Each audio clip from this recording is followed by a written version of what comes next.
আপনারা বলেন তো, নবীর যত শত্রু ছিল সবচাইতে বড় শত্রুর নাম কি? আবু জেহেল। ধরে কোন সবচাইতে বড় শত্রুর নাম হলো, আর সবচাইতে খারাপটার নাম কি? খারাপটার নাম হলো উলিদ বিন মুগিরা। যুবকেরা ভালো করে শোনো, নবীর যত শত্রু ছিল বড় শত্রুর নাম হলো আবু জেহেল, আর সবচেয়ে আপনারা বলেন তো, জন্মের আগে নবীর বাপ মরছে, এটা কি নবীর দোষ? ধরে কোন নবীর দোষ? আল্লাহর দোষ ধরা যাবে? হ্যাঁ, আল্লাহ মারছে, কিন্তু আল্লাহর দোষ তো ধরা যাবে না। এর মধ্যে কিছু কারণ আছে, ধরে কোন আছে না নাই? আলাম ইয়াজিদিকা ইয়াতীমান ফাআওয়া আরাআইতাল্লাযী ইউকাযযিবু বিদ্দীন ফাযালিকাল্লাযী ইয়াদউল ইয়াতীম ওয়ালা ইয়াহুদ্দু আলা তুআমিল মিসকিন। আল্লাহু আকবার। শিশুকালে মইরা গেছে মা, গর্বে থাকতে মরছে পিতা, নবী চোখে দেখলেন না। নবীর চোখ দিয়ে দর দর করে পানি পড়তেছে। আল্লাহ বলে, হাবিব, উলিদ বিন মুগিরা কথা বলে আপনাকে কষ্ট দিল, আপনি ওকে চিনেন? রাসূলকে চিনবো না কেন? মুগিরের বেটা ওলীদ। আল্লাহ বলতেছে, না হাবিব, সবাই জানে মুগিরের বেটা ওলীদ, কিন্তু ও হচ্ছে উতুল্লিম বাদা জালিকা জানিম, ও হলো জারদ সন্তান। সুবহানাল্লাহ কন না কেন? এটা কি আমি কইছি না আল্লাহ কছে? আল্লাহ নবী বলেন, আল্লাহ আমারে কষ্ট দেওয়ার কারণে আপনি ওরে জারদ সন্তান কইলেন। আল্লাহ বলে, নবী গো, কিয়ামত পর্যন্ত যারা আপনাকে কষ্ট দিবে তারা সকলেই হলো অবৈধ সন্তান। এখনো বাংলার জমিনে নবীকে যারা কষ্ট দেয় এরা কি অবৈধ? তো ভালো না কয়ে যেটা খাঁটি বাংলা সেটা কন তো কি? জোরে কন যাও রে, জোরে কন কি? আরো জোরে। আছে না নাই? আমাদের বাংলাদেশে নবী বিদ্বেষে আছে না নাই? আজকে এই ভিডিওর মাধ্যমে গোটা বাংলাদেশ সাপ্লাই হবে। আল্লাহর বান্দারা একটু মনোযোগ দিয়ে কথাগুলো শুনবেন। বিরক্ত হচ্ছেন কি? আমার ফতুয়া লিখছে নাকি রে?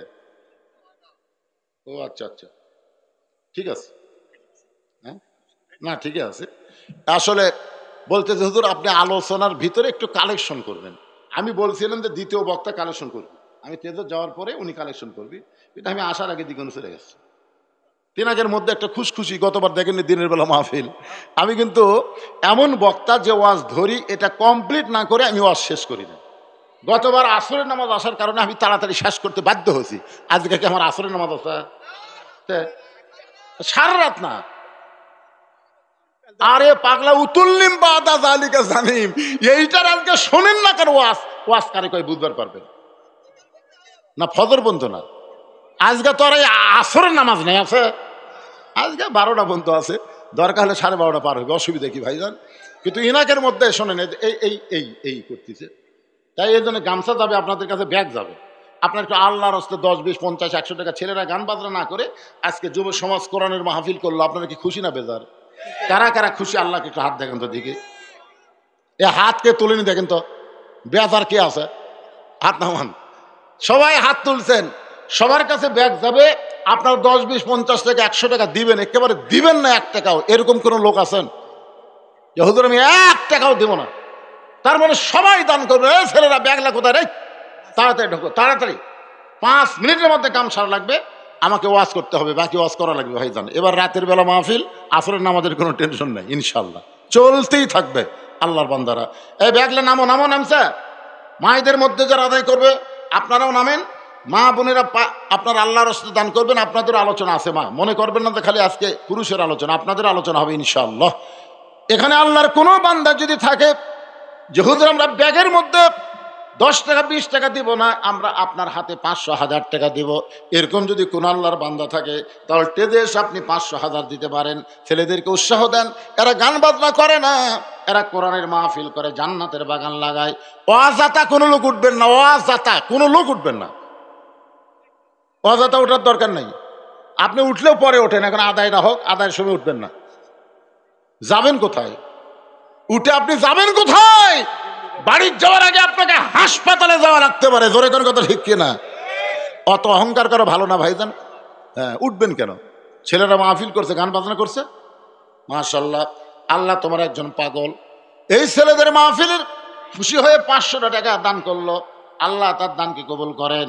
আল্লাহ নেক নিয়ত নেক আশা পরে আল্লাহুম্মা আমিন। কেরে ছেলেরাই ব্যাগের মধ্যে কিছু দিচ্ছে না, কিরে খালি দৌড়াই করে ওরা টাকা লিয়া তারপরে লড়বে। হ্যাঁ টাকা লাও, সবার কাছ থেকে টাকা লাও, দেন দেন দেন দেন দেন, জীবনের শেষ দান মনে করে দেন। আর হয়তো দান করার সুযোগ আল্লাহ নাও দিতে পারে। আমরা যারা এখানে এসেছি বাড়ি দেওয়ারই গ্যারান্টি নাই, তাহলে পকেটের টাকা থর কি দরকার, দেন আল্লাহর রাস্তায় দিয়ে দেন, সবাই দিয়ে দেন। একটু জিকির করেন লা ইলাহা ইল্লাল্লাহ, লা ইলাহা ইল্লাল্লাহ, লা ইলাহা ইল্লাল্লাহ, লা ইলাহা, লা ইলাহা ইল্লাল্লাহু মুহাম্মাদুর রাসূলুল্লাহ। আর একজন 100 টাকা দান করছে, আল্লাহ কবুল করেন। আদায় শেষ হলে টাকার ব্যাগলে কোথায় যাবে? এরা টাকার ব্যাগলে বাড়ি যাবি? না না না, জাড্ডা তারি লয়, কি কয় রে পাগলা। আর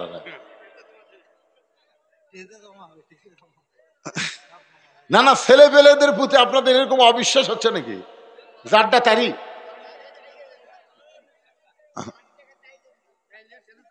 আচ্ছা আচ্ছা আচ্ছা, ঠিক আছে। তো বাড়ির কথা বলেন কেন, টেজত আসার কথা বলেন। এই যাই যেটা আদায় করছে টেজত দিয়ে চলে আসো, মাশাল্লাহ। আসেন আসেন, টেজের দিকে চলে আসো বাবা, ময়নারা সব টেজের দিকে চলে আসো। আর এই ফাঁকে চিটা পাতান যদি উড়ে যায় থাকে, দান আদায় করলে চিটা পাতান মাহফিলে থাকতে পারে না। চিটা পাতান বোঝেন না, ধানের মধ্যে অনেক সময় থাকে, থাকে না? পাতান থাকে কি থাকে না? কিন্তু বাতাস দিলে, এই যে এখন হিয়া বড় একটা ফ্যান নামছে, ওই ফ্যানের বাতাস দিলে আর চিটা পাতান থাকে, উড়ে চলে যায়। তা আদায় মানে বাতাস দেওয়ার মতন, অনেক চিটা পাতান থাকবার পারে না। যদি কোনো জায়গায় ফাঁকা হয়ে যায়, ওই ফাঁকাটা বন্ধ করে বসেন, আদায় শেষ, একটান আলোচনা। একটু মহব্বত দিয়ে সকলে দরুদ পড়েন, আল্লাহুম্মা সাল্লি আলা সাইয়্যিদিনা মাওলানা মুহাম্মদ ওয়া আলা আলি সাইয়্যিদিনা শাফিআনা। ওলীদ বিন মুগীরা হলো জারজ সন্তান। জোরে বলেন, কি সন্তান? কেন, কি জন্য আল্লাহ বললেন? কারণ নবীকে যারা কষ্ট দিবে তারাই অবৈধ সন্তান। কিছুদিন পরে নবী যখন আবার সাহাবীদের সামনে কথা বলতেছেন, ইতিমধ্যে ওলীদ বিন মুগীরা আসতেছে। নবী দেখতেছে এই তো আজকে আমার কষ্ট দিবি, কষ্ট দেওয়ার আগে আমি বলে দিই। ওলীদ বিন মুগীরা যে সীমানার মধ্যে আছে, সঙ্গে সঙ্গে নবী বলতেছেন, উতুল্লিম বাদা যালিকা জানিম। যেই কইছে ওলীদ বিন মুগীরা মারছে দৌড়। কারণ সৌদি আরবেরা কিন্তু আরবি বোঝে। সৌদি আরবের লোকেরা কি বোঝে? আপনারা অনেকেই বোঝেননি, কিন্তু ওলীদ বিন মুগীরা বুঝিছে। ভাইজান, বাংলাদেশের মুসলমান কিন্তু আরবি বোঝে না। এক বছর আওয়ামী লীগের বিশাল একটা ইফতার পার্টিতে আমাকে দাওয়াত দিল। ইফতার মাহফিল না, ইফতার পার্টি। যা দিকে 15-20 আইটেম ইফতার নিয়ে বসে আছে। আমাকে হুজুর হাজার হাজার টাকা খরচ করছি, ভালো করে দোয়া করবেন। আমি চিন্তা করলাম, ওরা যদি বলতো হুজুর কষ্ট করে রোজা আছি, ভালো করে দোয়া করবেন, তাহলে দোয়া করা যায়। যখন হাজার হাজার টাকা খরচ করছি, তখন তো চিন্তা হলো এরা তো রোজা নাই। তখন আরবিতে যত গড় দোয়া আছে, আমার মনে আছে ভাইজান, আমি গড় দোয়া করতেছি, ওরা খালি না বুঝে আমিন আমিন। আমি মনে মনে কইলাম, আলেমদের বিরুদ্ধে লাগিস না। আলেম যখন বাংলায় পারবি না, তখন আরবিতে মার দিবি। জোরে কোন কথা ঠিক কি না? আমরা বাংলা বুঝি, কিন্তু সৌদি আরবের লোকেরা তো আরবি বোঝে। ওলীদ বিন মুগীরা মারছে দৌড়, এক দৌড়ে মায়ের কাছে। কারণ কোন সন্তান কেমন এটা দুনিয়ার কোনো বাবা জানে না, এটা জানি তার মা। কি জন্যে?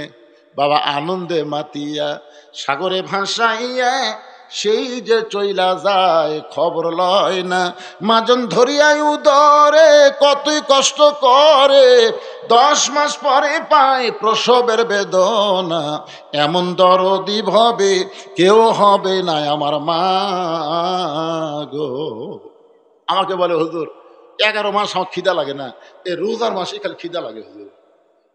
আমি বললাম, তোর মা বাচ্চা আছে? আছে। তোর মায়ের কাছে যা, কেন খিদা লাগে তোর মা বলবার পারবে। তো মায়ের কাছে বলতেছে, মা 11 মাস আমার খিদা লাগে না, রোজার মাসে এত খিদা লাগে কেন? মা বলতেছে, এই অকাম করছে তোর দাদি। তুই যখন আমার পেরোতে আসলি তখন জোর করে আমার রোজা ভাঙ্গাছে। আমার কাছে রোজা থাকলে বৌমা পেটের বাচ্চা শুকা যাবি, তুই কি তাজা থার জন্য রোজার মাসে আমি খাচ্ছি রে, আমিও খাচ্ছি পেটের মধ্যে তুইও খাচ্ছি। এই যে রমজান মাসে তোর খাওয়া দিনের বেলা শুরু হচ্ছে, এই জন্য তুই দুনিয়াতে আসার পরেও আর রোজার মাসে রোজা থাকতে পারিস না। এখান থেকে বোঝা গেল সন্তান ভালো মন্দ এটা বাপের কারণে না, সন্তান ভালো মন্দ হয় মায়ের কারণে। জোরে কোন কথা ঠিক কিনা? আজকে যেই সন্তানগুলো রাস্তা ঘুরতেছে, কোরআনের মাহফিল আসতেছে না, এটাই সন্তানের দোষ না, দোষ হল মায়ের। ওই যখন পেটতে ছিল মা পেটত যে গোটা পাড়া ঘুরিছে, ওই পেটের মধ্যেই ঘরণী ব্যারাম পাচ্ছে। জোরে কোন কথা ঠিক কিনা? এই জন্য একজন নেপোলিয়ান বলেছে, ভালো একটা সন্তান যদি চাও তাহলে ভালো একটা মায়ের দরকার। মা যদি ভালো হয় সন্তান আল্লাহর ওলি হবে। আমাদের বাংলাদেশের মা বোনদের ভালো হওয়ার দরকার আছে না নাই? ভালো হওয়ার ফর্মুলা আজকে কোরআন থেকে মা বোনদের আমি শোনাবো একটু পরে। মায়েরা বিরক্ত হবেন না, ধৈর্য নিয়ে বসেন। উলিদ বিন মুগীরা এক দৌড়ে গেছে মায়ের কাছে, মা মারে উতুল্লিম বাদা যালিকা জানিম। মা মা কই কে রে, এত বছর পরে গোপন খবর তো কে দিল? উলিদ বিন মুগীরা বলে, মা খবর কি? বলে, বাবা এই খবর দুনিয়ার কেউ জানে না, তোরে খবর কে দিল? যে খবর দিল সে দুনিয়ার সাধারণ কোনো মানুষ না। উলিদ বিন মুগীরা বলে, আমি দুই চোখে তাকে দেখবার পারি না। তুই দেখবার না পারলে কি হবে, সে দুনিয়ার সাধারণ কোনো মানুষ নয়। উলিদ বিন মুগীরা একটু নরম হয়ে বলে, মা কি হয়েছে মা একটু বলো। বলে, বাজান আমি যখন যুবতী বউ ছিলাম তখন তোমার বাবা চাকরি ব্যবসা বাণিজ্যের জন্য অনেক দূরে গেল, ব্যবসায় এত লাভ বেশি হয়েছে যে লাভের ধান্দায় পড়ে আমি যুবতী বউয়ের কথা ভুলে গেল। মাসের পর মাস যখন ব্যবসার কাজে বাইরে থাকে, আমি একটা যুবতী বউ একা একা ঘরে কেমনে থাকি? একা একা কেন ভালো লাগে না, কোনো কাজে মন যেন বসে না। আমার কি হতে কি হইয়া গেল আমি নিজেও তো কিছু বুঝি না। একে টাটকা বউ থুয়া মালয়েশিয়াত গেতে পারে, 3 বছর হলে আসে না, খালি টাকা বইয়ের অ্যাকাউন্টে পাঠায়, খালি টাকা পাঠায়, বইয়ের অ্যাকাউন্টে টাকা পাঠাচ্ছে, বাপ মার অ্যাকাউন্টে পাঠায় না। তো একদিন মা বলছে, বাজান তোর বাপ জমি বিক্রি করে টাকা দিয়া তোকে বিদেশে পাঠালো, টাকা দিস না কেন?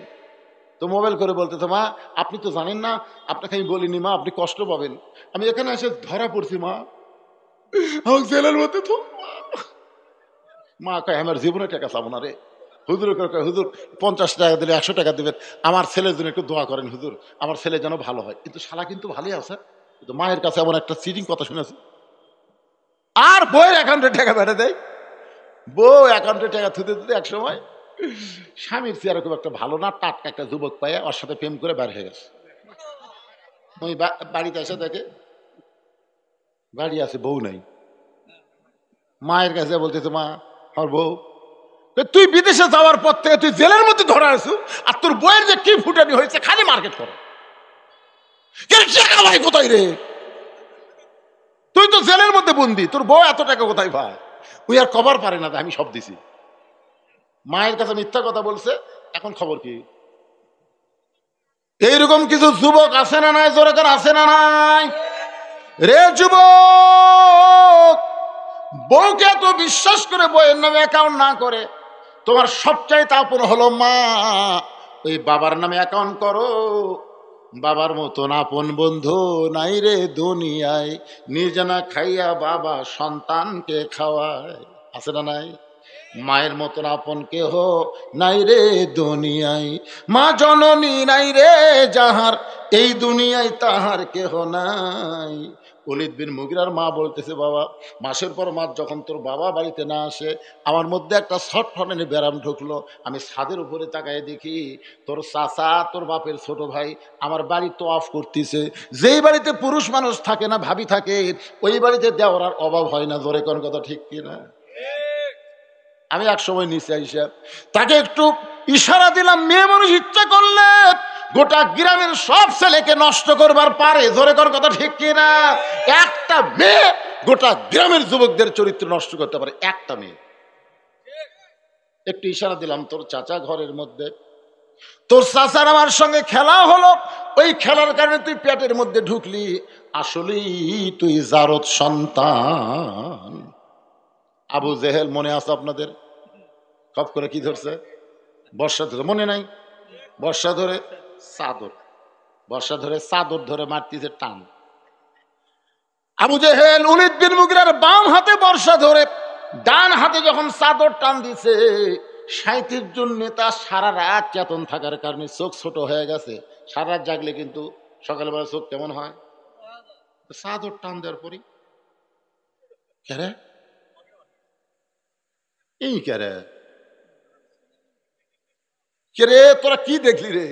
জানলা দিয়ে দেখলি চাদর ওর মুখ দেওয়া, তো আমরা কি বলবো? আলী তোর নবী পলালো কোন দিক দিয়ে? হযরত আলী 2 কারণে হাসতেছে, জোরে সুবহানাল্লাহ। কয় কারণ? 1 নম্বর কারণ হলো আল্লাহর নবী নিরাপদে আছে, জোরে সুবহানাল্লাহ। কারণ যখন বলতেছে পলালো কোন দিক দিয়ে, তখনই আল্লাহ নবী নিরাপদে আছে। 2 নম্বর কারণ হলো তোমরা এতগুলা মানুষ চেতন ছিলে, নবী কোন দিক দিয়ে গেল তোমরা বলতে পারো না, আমি ঘুমের মানুষ বলবো কেমনি? এমন কথা আলী বলেছে। আবু জেহেলের মুকুট পড়ছে ছাই, এই কথার কোনো উত্তর আছে? যে এতগুলা মানুষ তোমরা চেতন ছিলে, নবী কোন দিক দিয়ে গেল তোমরা বলতে পারো, আমি ঘুমের মানুষ বলবো কেমনে? আবু জেহেল বলতেছে রে 60 জন নেতা, চলো আমরা পাহাড়ে পাহাড়ে খোঁজ করি।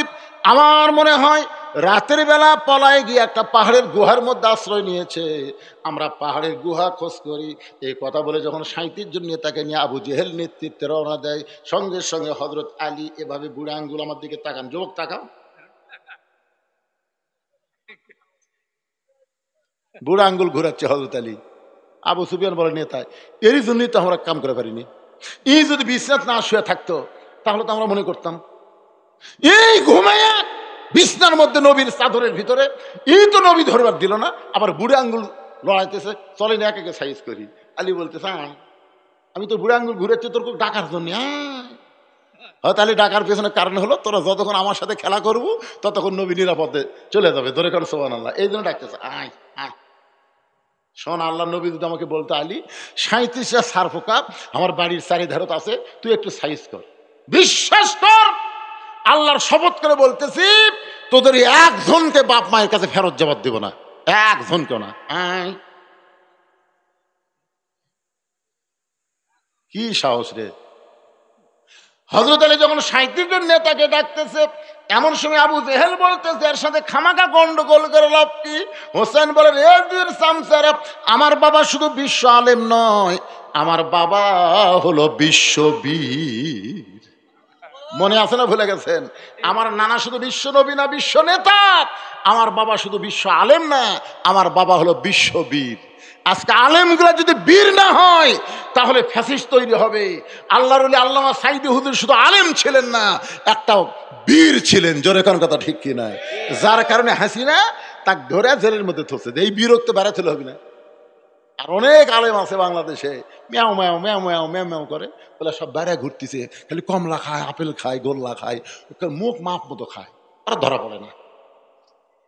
মামুনুল হক খালি আলেম না, বীর হওয়ার কারণে তাকে ধরে জেলখানায় রাখছে, ধরে কোন কথা ঠিক কিনা? আমির হামজা শুধু আলেম না, বীর হওয়ার কারণে তাকে জেলখানায় ঢুকাছে, ধরে কোন কথা ঠিক কিনা? তাহলে আলেম হলে হবে না, আলেমের সাথে বীরত্বের ভাষণ দেওয়া লাগবে, বীরত্বের হক কথা বলা লাগবে, ধরে কোন কথা ঠিক কিনা? জেল জুলুমের কোনো পরোয়া আলেমরা করে না, কারণ জেল জুলুম হলো তাদের গলার মালা। আমাদের ইমাম আবু হানিফা রহমতুল্লাহ দেখায় দিয়েছে, ধরে কোন ঠিক? এমনকি আমাদের নবীকেও জেলখানাতে রাখছে। তিহিমা প্রান্তরে আল্লাহ নবী সাহাবীদের নিয়ে ওয়াজ করতেছেন, এমন সময় নবীর চোখ দিয়ে দর দর করে পানি পড়তেছে। সাহাবীরা বলে, ইয়া রাসূলুল্লাহ এত সুন্দর ওয়াজ করেন কিন্তু আপনার চোখের মধ্যে পানি। রাসূল বলে, সাহাবীরা রে, এই মুহূর্তে আমি জানতে পারলাম মক্কার সব চাইতে বড় বীর নাম হলো তার আমর। যারা বলেন নাম কি? প্রতি সন্ধ্যায় 21 কেজি খাদ্য খায় আর 3.5 ওজনের তরবারি নিয়ে জিহাদের ময়দানে যায়। সে আমর আজকে কাবাঘর শুয়ে শপথ করেছে, মুসলমানের নবীকে হত্যা না করা পর্যন্ত আমি দুনিয়ার কোনো পানিও পান করব না, দুনিয়ার কোনো খাবারও খাবো না। সে আমার মক্কা থেকে আমাকে লক্ষ্য করে রওনা দিয়েছে। সাহাবীরা রে, এই কথা শোনার পর থেকে আমার চোখ দিয়ে দর দর করে পানি আসতেছে। ওসমান গনি বলে, রাসূলুল্লাহ এত বড় বীর আমর যখন কাবা শুয়ে শপথ করে আপনাকে হত্যা করতে চায়, হত্যা না করা পর্যন্ত পানীয় পান করবে না, দুনিয়ার কোনো খাদ্য খাবে না। হুজুর তাহলে আমরা দোয়া করি, সবাই আমরা দোয়া করি ওই আমরের হাত পাও যেন আল্লাহ অবশ করে দেয়। হুজুর আমরা সবাই মিলে দোয়া করি। ওসমান গনির কথায় আল্লাহ রাসূল হাত তুলে দোয়া করবেন, এমন সময় ফেরেশতা জিবরাইল কোরআন শরীফ নিয়ে আইছে। ইয়া আইয়ুহান নাবিয়্যু হারজিল মুমিনিনা আলাল কিতাল, হারজিল মুমিনিনা আলাল কিতাল। ওগো নবী, ওগো নবী, এই দুই হাত খালি দোয়ার জন্য না, এই দুই হাত হলো লাঠি ধরার হাত, এই দুই হাত হলো অস্ত্র ধরার হাত। জোরে কোন কথা ঠিক কিনা? আপনি সাহাবীদের কি শিক্ষা দিচ্ছেন? আপনাকে হত্যা করবার আসতেছে আর আপনি দোয়া করতেছেন। মুয়াজ্জিন কয়, ইমাম সাহেব আমাদের এই ভান্ডার পাইকা যে হারে চুরি শুরু হয়ে গেছে, আপনি একটু দোয়া করবেন চোরের হাত থেকে আল্লাহ যেন গ্রামকে বাঁচায়। ইমাম সাহেব বলেন, এশার নামাজের পরে তোমরা সবাই 5 মিনিটের জন্য বসবে। সবাই বসে গেছে। ইমাম সাহেব বলতেছে, ভাই 3 বার সূরা ইখলাস, 1 বার সূরা ফাতিহা, 11 বার দরুদ শরীফ, 3 বার ইস্তেগফার পড়ো। সবাই পড়ার পর 2 হাত তুলে দোয়া করতেছে, আল্লাহ আল্লাহ যে হারে চোর বাড়ে গেছে, আল্লাহ চোরের হাত থেকে ভান্ডার পাইকাকে তুমি হেফাজত করো, আল্লাহ আল্লাহ আল্লাহ চোরের হাত থেকে হেফাজত করো। চোর জানলার উপর থেকে বলতেছে আমিন, কারণ চোর দোয়া পছন্দ করে। চোর কিন্তু দোয়া পছন্দ করে। বিশ্ব ইজতেমা টুঙ্গিত বহু চোর যায় দোয়া সামিল হতে। তোর কোন কথা ঠিক কিনা? সুদ খাই, ঘুষ খাই, দোয়া যাবে কি? চোর বলতেছে আমিন, কারণ চোর জানে তোরা দোয়া করে ঘুম পান আর আমি চুরি করবো। তোর কোন কথা ঠিক কিনা? কিন্তু ইমাম সাহেব বলে, নামাজের পরে 5 মিনিট বসবা। সবাই বসছে। তোমরা বাড়িতে যাও, 3 হাতা করে একটা লাঠি বানাও, একটা লাঠির মাপ হবে 3 হাত। 3 হাতা একটা লাঠি কাটো। যে রাস্তা দিয়ে চোর আসে ওই রাস্তায় গোপনে কোনো আলো জ্বালাবা না। অন্ধকারের মধ্যে তোমরা 5 জন 6 জন করে লাঠি নিয়ে দাঁড়ায় থাকবা। চোর আসা মাত্র মাজা সহবারী হবে। আপনারা বলেন তো, চোর আমিন কবি? তার মানে কি বুঝতেছেন? এই 2 হাত খালি দোয়ার হাত না, এই 2 হাত হলো বাতিলের বিরুদ্ধে অস্ত্র ধরার হাত। আজকে ভারত আমাকে হুমকি দেয় যে বাংলাদেশ দখল করতে 15 দিন লাগবে না। বাংলার মুসলমান যদি এখন ভারতের হুমকির কাছে নত যেন না হয়ে 3 হাতে একটা করে লাঠি আর একটা করে খুর যদি কোমরের মধ্যে রাখে, এই কোমরের টেরের মধ্যে খুর রাখবে, আর সবাই নিয়ত করবে মালনের বাচ্চারা দেশে ঢুকবি, আর লাঠির তলে ফালামো, গোড়া কাটবো না, খুর দিয়ে আগা কাটা পোলটা দেবো, খাতনায় সুন্নত হবি, কলমা ভরা মুসলমান হবি। তোর এখন কথা ঠিক কিনা? আপনারা কোন তো এ ওয়াজ খালি এই জায়গাত আছে, মিডিয়ার মাধ্যমে গোটা ভারত ছড়া পড়তেছে। তোর এখন কথা ঠিক কিনা? ভারত কবি যাবো না রে, বদরুশিদ যে ওয়াজ করছে বাবা, সব বন্ধ হবে, সব বন্ধ হবে। আছে কিছুদিন পরে একটা টিভির একটা ঝোঁকার টিভি নেই, বাংলাদেশ নাই, বাংলাদেশ নেই। এ কয়দিন আগে গেছে ইউনুস পল আছে, ইউনুস পলানোর এই গুজব শুনে বাংলাদেশের 2 আওয়ামী লীগ, এক জামাতের বাড়ি, একটা বিএনপির বাড়ি ভাঙবার গেছে। গুজব শুনে বাড়ি ভাঙবার গেছে, আলাদা পিটনও খাবে। ইউনুস পলানোর জাত করে পাগলা। ইউনুস নবীরে খাইলো মাছেতে গিলিয়া, ফেরেশতা পাঠাইলেন আল্লাহ ইসমে আজম দিয়া, দমে দমে সে হরদম পড়ে সে ইসমে আজম, মাছেরই উদর হইতে বাঁচাইলা প্রাণ। একটা মাছ পর্যন্ত ইউনুস নবীরে গিলে খেতে পারে নাই। আমাদের ডক্টর ইউনুসকে ভারতের বাপেরও ক্ষমতা নাই গিলবার পারবি। তোরে কোন কথা ঠিক কিনা? তোরকে গোটা ভারত মিলে যে মাথা, আল্লাহ ইউনুসকে একলাই সেই মাথা দিছে। আরে বোঝেন না কি মাল রে? বিপদে পড়লে আমরা কোন দোয়া পড়ি? এর মাদ্রাসার ছাত্র নাকি রে? আর কে আছে এখানে? আর কেউ আছে? মাদ্রাসার ছাত্রকে ওয়াজ শোনা লাগে, তোর কে কথা রে? তোরা নিজেরাই একটা ওয়াজ, এরা কিন্তু ওয়াজ, এরা নিজেরাই একটা ওয়াজ। আমার মাদ্রাসার 8 বছরের বাচ্চা, আমি রোদের মধ্যে চেয়ার নিয়ে বসে আছি, দেখেন এরা যে নিজেরা একটা করে ওয়াজ, চেয়ারের মধ্যে বসে আছি, ইতিমধ্যে এক বাচ্চা বের হলো। আমি বললাম, কে রে পড়া বাদ দিয়ে বের হলি কেন? আমার এখানে আমি বললাম 3 কিরা হচ্ছে হুজুর, 1 হচ্ছে পেশাব, 2 হচ্ছে পায়খানা, আর 3 হচ্ছে ফুস, অজু থাক না। তা আমি বললাম তুই কি করবি? বললাম অজু করার জন্য আইসি। হুজুর ঝোঁকের পড়ে তো, ঝোঁকে পড়তে পড়তে ফসকে বার হয়ে গেছে। আমি বললাম অজু ছাড়াই কোরআন পড়া দেবি, যা। অজু ছাড়াই কোরআন পড়া দেবি পাগলা, যা। না হুজুর ওযু ছাড়া পড়া, এই পড়া যাবে, আমি বলতেছি পড়া যাবে, তুই বল আলেম না, বল আলেম রে। হুজুর আবার কয় ওযু ছাড়া, এই ঠান্ডার মধ্যে ওযু লিখবে, ওযু ছাড়া পড়া যাবে। আমার দাবিতে ওই ভিতরে ঢুকলো, আমি মনে করলাম আমি তো ঢুকলো রে, কিন্তু কি করে দেখা লাগবে, চেয়ার বসতে তো দেখা যাবে না। আস্তে করে চেয়ার ছেড়ে জানলার কাছে ফাঁকটা দেখতেছি, ওই দরজার ফাঁকত ঢুকে আছে, ওই কোরআন শরীফের কাছে বসেনি, দরজার ফাঁকত ঢুকে আছে, খালি ফাঁকটা দেখতেছে। আমি চেয়ার থেকে উঠলেই বাড়াবি, আমি উঠাতে জানলার কাছে যাচ্ছি, ওটাই খেয়াল করেনি। ওই দরজাটা বাইর হতে আমি আবার ওই মাটিতে বসে বলতেছি, হুজুর আপনি আমাকে মারেন কাটেন যা ইচ্ছা তাই করেন, আমি ওযু ছাড়া আল্লাহর কোরআন ধরবো না। আমি তখন বুকের মধ্যে নিয়ে কইলাম, বাজান তুই না আমার ওয়াজের ফ্যাক্টরি রে। মাইনা ভাকি যারা মাদ্রাসাত পড়ে তারা এক একজন এক একটা কোরআনের ফ্যাক্টরি, জোরে কোন কথা ঠিক কিনা? তোর কাউকে ওয়াজ শোনা লাগবে না, যে কটা উঠি বসলু করে।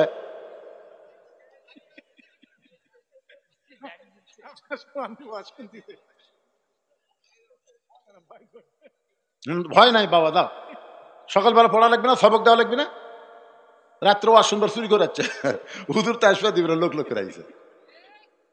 তাহলে বসলে সামনে এসে বসা লাগবে, সাইডে থাকলে হবে না। আর যদি যাও তোমাকে ছুটি দেওয়া আছে। কি বিরক্ত হচ্ছেন?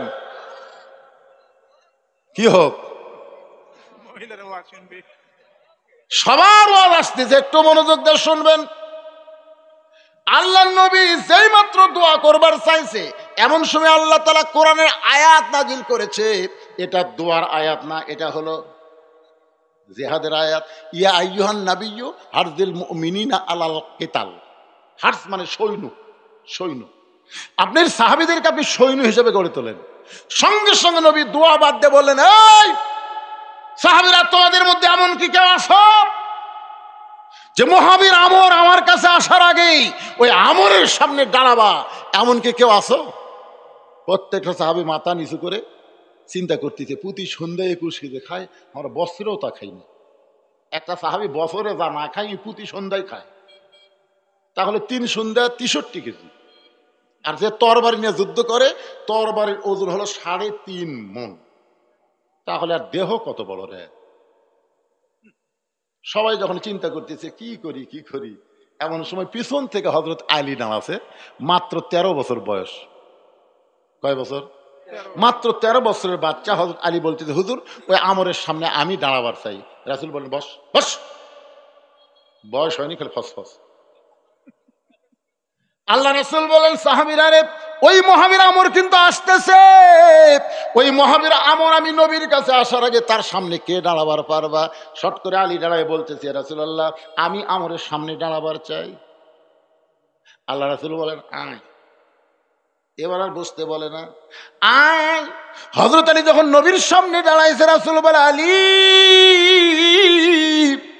তুই আমার আপন চাচাতো ভাই। তোর বাবা আবু তালেব যখন দুনিয়া থেকে বিদায় নিল, তখন তুই আর তোর ভাই জাফর ইবনে আবি তালেব, এই 2 ভাইকে আমার হাতে দিয়ে বলেছে, নবী গো, ও আব্দুল্লাহ ইতিম পোলা, আমি তোমার চাচা, তোমাকে লালন পালন করেছি সন্তানের মতো। আমার 2টা সন্তানকে তুমি দেখাশোনা করবা। তোমার বাবা আবু তালেব দুনিয়া থেকে বিদায় নেওয়ার পরে তোমরা 2 ভাই আমার সন্তানের মতন। আজকে আমাকে হত্যা করার জন্য রওনা দিয়েছে, আর তোমাকে যদি আমরের সামনে পাঠায় দে, তাহলে লোকজন মনে করবে মুসলমান নবী বাঁচার জন্য ছোট্ট একটা বাচ্চাকে এত বড় বীরের সামনে পাঠায় দিতে। সঙ্গে সঙ্গে হযরত আলী নবীর কপালে চুমাতে বলে, রাসূলুল্লাহ আল্লাহর ঈমান আমার ভিতরে, নবীর প্রেম আমার কলিজায়। এই 2টা পাওয়ার নিয়ে শুধু আমর না, পৃথিবীর তামাম বাতিলের সামনে আমি আলী একা দাঁড়াবার চাই। যেমন সর্বপ্রথম দাঁড়াছিল রংপুরের আবু সাইদ। আবু সাইদ খালি এই পথ না দেখালে আমাদের অবস্থা খালি টাইট। চিন্তা করে দেখেন, এটা কিন্তু জাতা বিরক্ত করে, মার মার। এই যে শহীদের মৃত্যুতে একটা পিঁপড়া কাটার চাইতো যন্ত্রণা কম, আবু সাইদের অবস্থা আমরা দেখে বুঝলাম। প্রথম গুলি লাগছে, আপনার বলেন তো, আমি কিন্তু জুম করে কাছে আনা ভিডিও দেখলাম, আবু সাইদ একটা বারের জন্য বলে নাই ও মারে বাবারে, ও মারে বলেনি।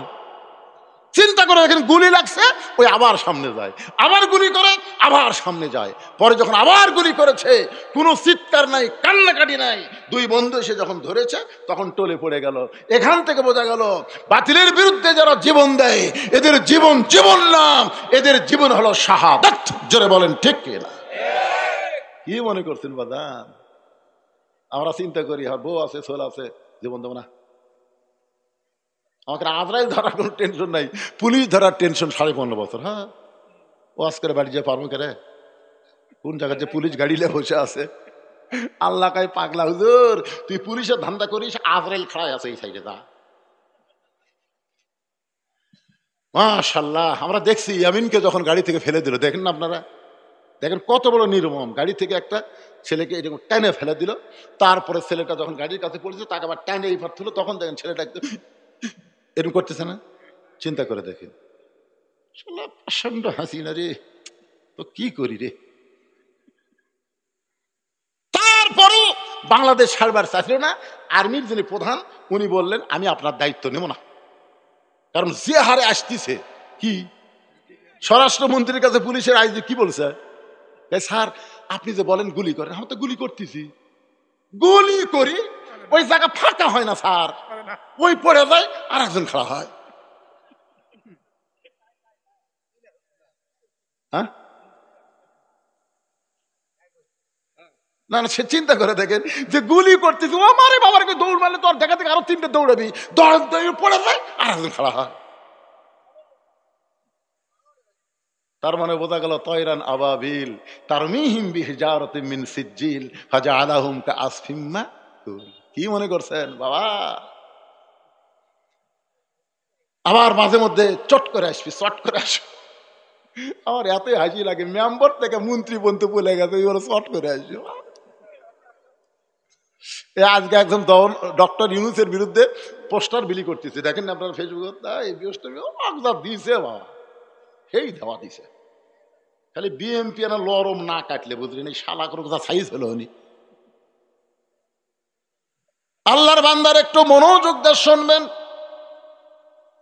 হযরত আলী বলতেছে রাসূলুল্লাহ, আল্লাহর ঈমান আমার ভিতরে, নবীর প্রেম আমার কলিজায়, শুধু আমর নয় পৃথিবীর তামাম বাতিলের সামনে আমি আলী একাই দাঁড়াবার চাই। ইত্তাকু ফিরাসাতাল মুমিনিনা ফাইন্নাহু ইয়ানজুরু বিনূরিল্লাহ। নবী আলীর দিকে তাকায় দেখি, ও বাবা রে, এটা একটা ঈমানই রে। ওসমান লব্বাইকা রাসূলুল্লাহ, দোয়া করবার কথা বলছিল, দোয়া লাগবে না? তোমার বাড়িতে কি তরবারি আছে? ওসমান কয় হুজুর আমি কি জঙ্গি যে আমার বাড়ির তরবারি থাকবি? তরবারি নাই, ও একটা ছুরি আছে হুজুর, ওই কুরবানির সময় উঠ জব করি। তা আল্লাহ রাসূল বলে ওরাই নিয়ে আসো। ওসমান এক দৌড়ে গিয়ে বাড়ির থেকে একটা ছুরি নিয়ে আসলো। রাসূল মাপা দেখে মাত্র 27 ইঞ্চি, ওজন হলে 1 কেজি। কয় কেজি? আর কয় মন আনতেছে? 3.5 মন। 1 কেজি 27 ইঞ্চি একটা ছুরি। হযরত আলী নবী দিয়ে বলে, আলী রে, এই ছুরিটা নিয়ে আমরের সামনে তুমি দাঁড়িয়ে যাও। তার মানে বোঝা গেল ছুরির সামনে, তরবারির সামনে তো সুইটুবি চলবে না। তরবারির সামনে ছোট হোক, ওদের থাকবে অ্যাটম বোম, আমাদের থাকবে পাথর। ওরা অ্যাটম বোম মারবে আর আমরা পাথর মারবো। পাথর আর অ্যাটম বোম একত্র হয়ে দুইজন মাটিতে পড়ে ইসাব্বিহু লাহু মা ফিস সামাওয়াতি ওয়াল আরদ।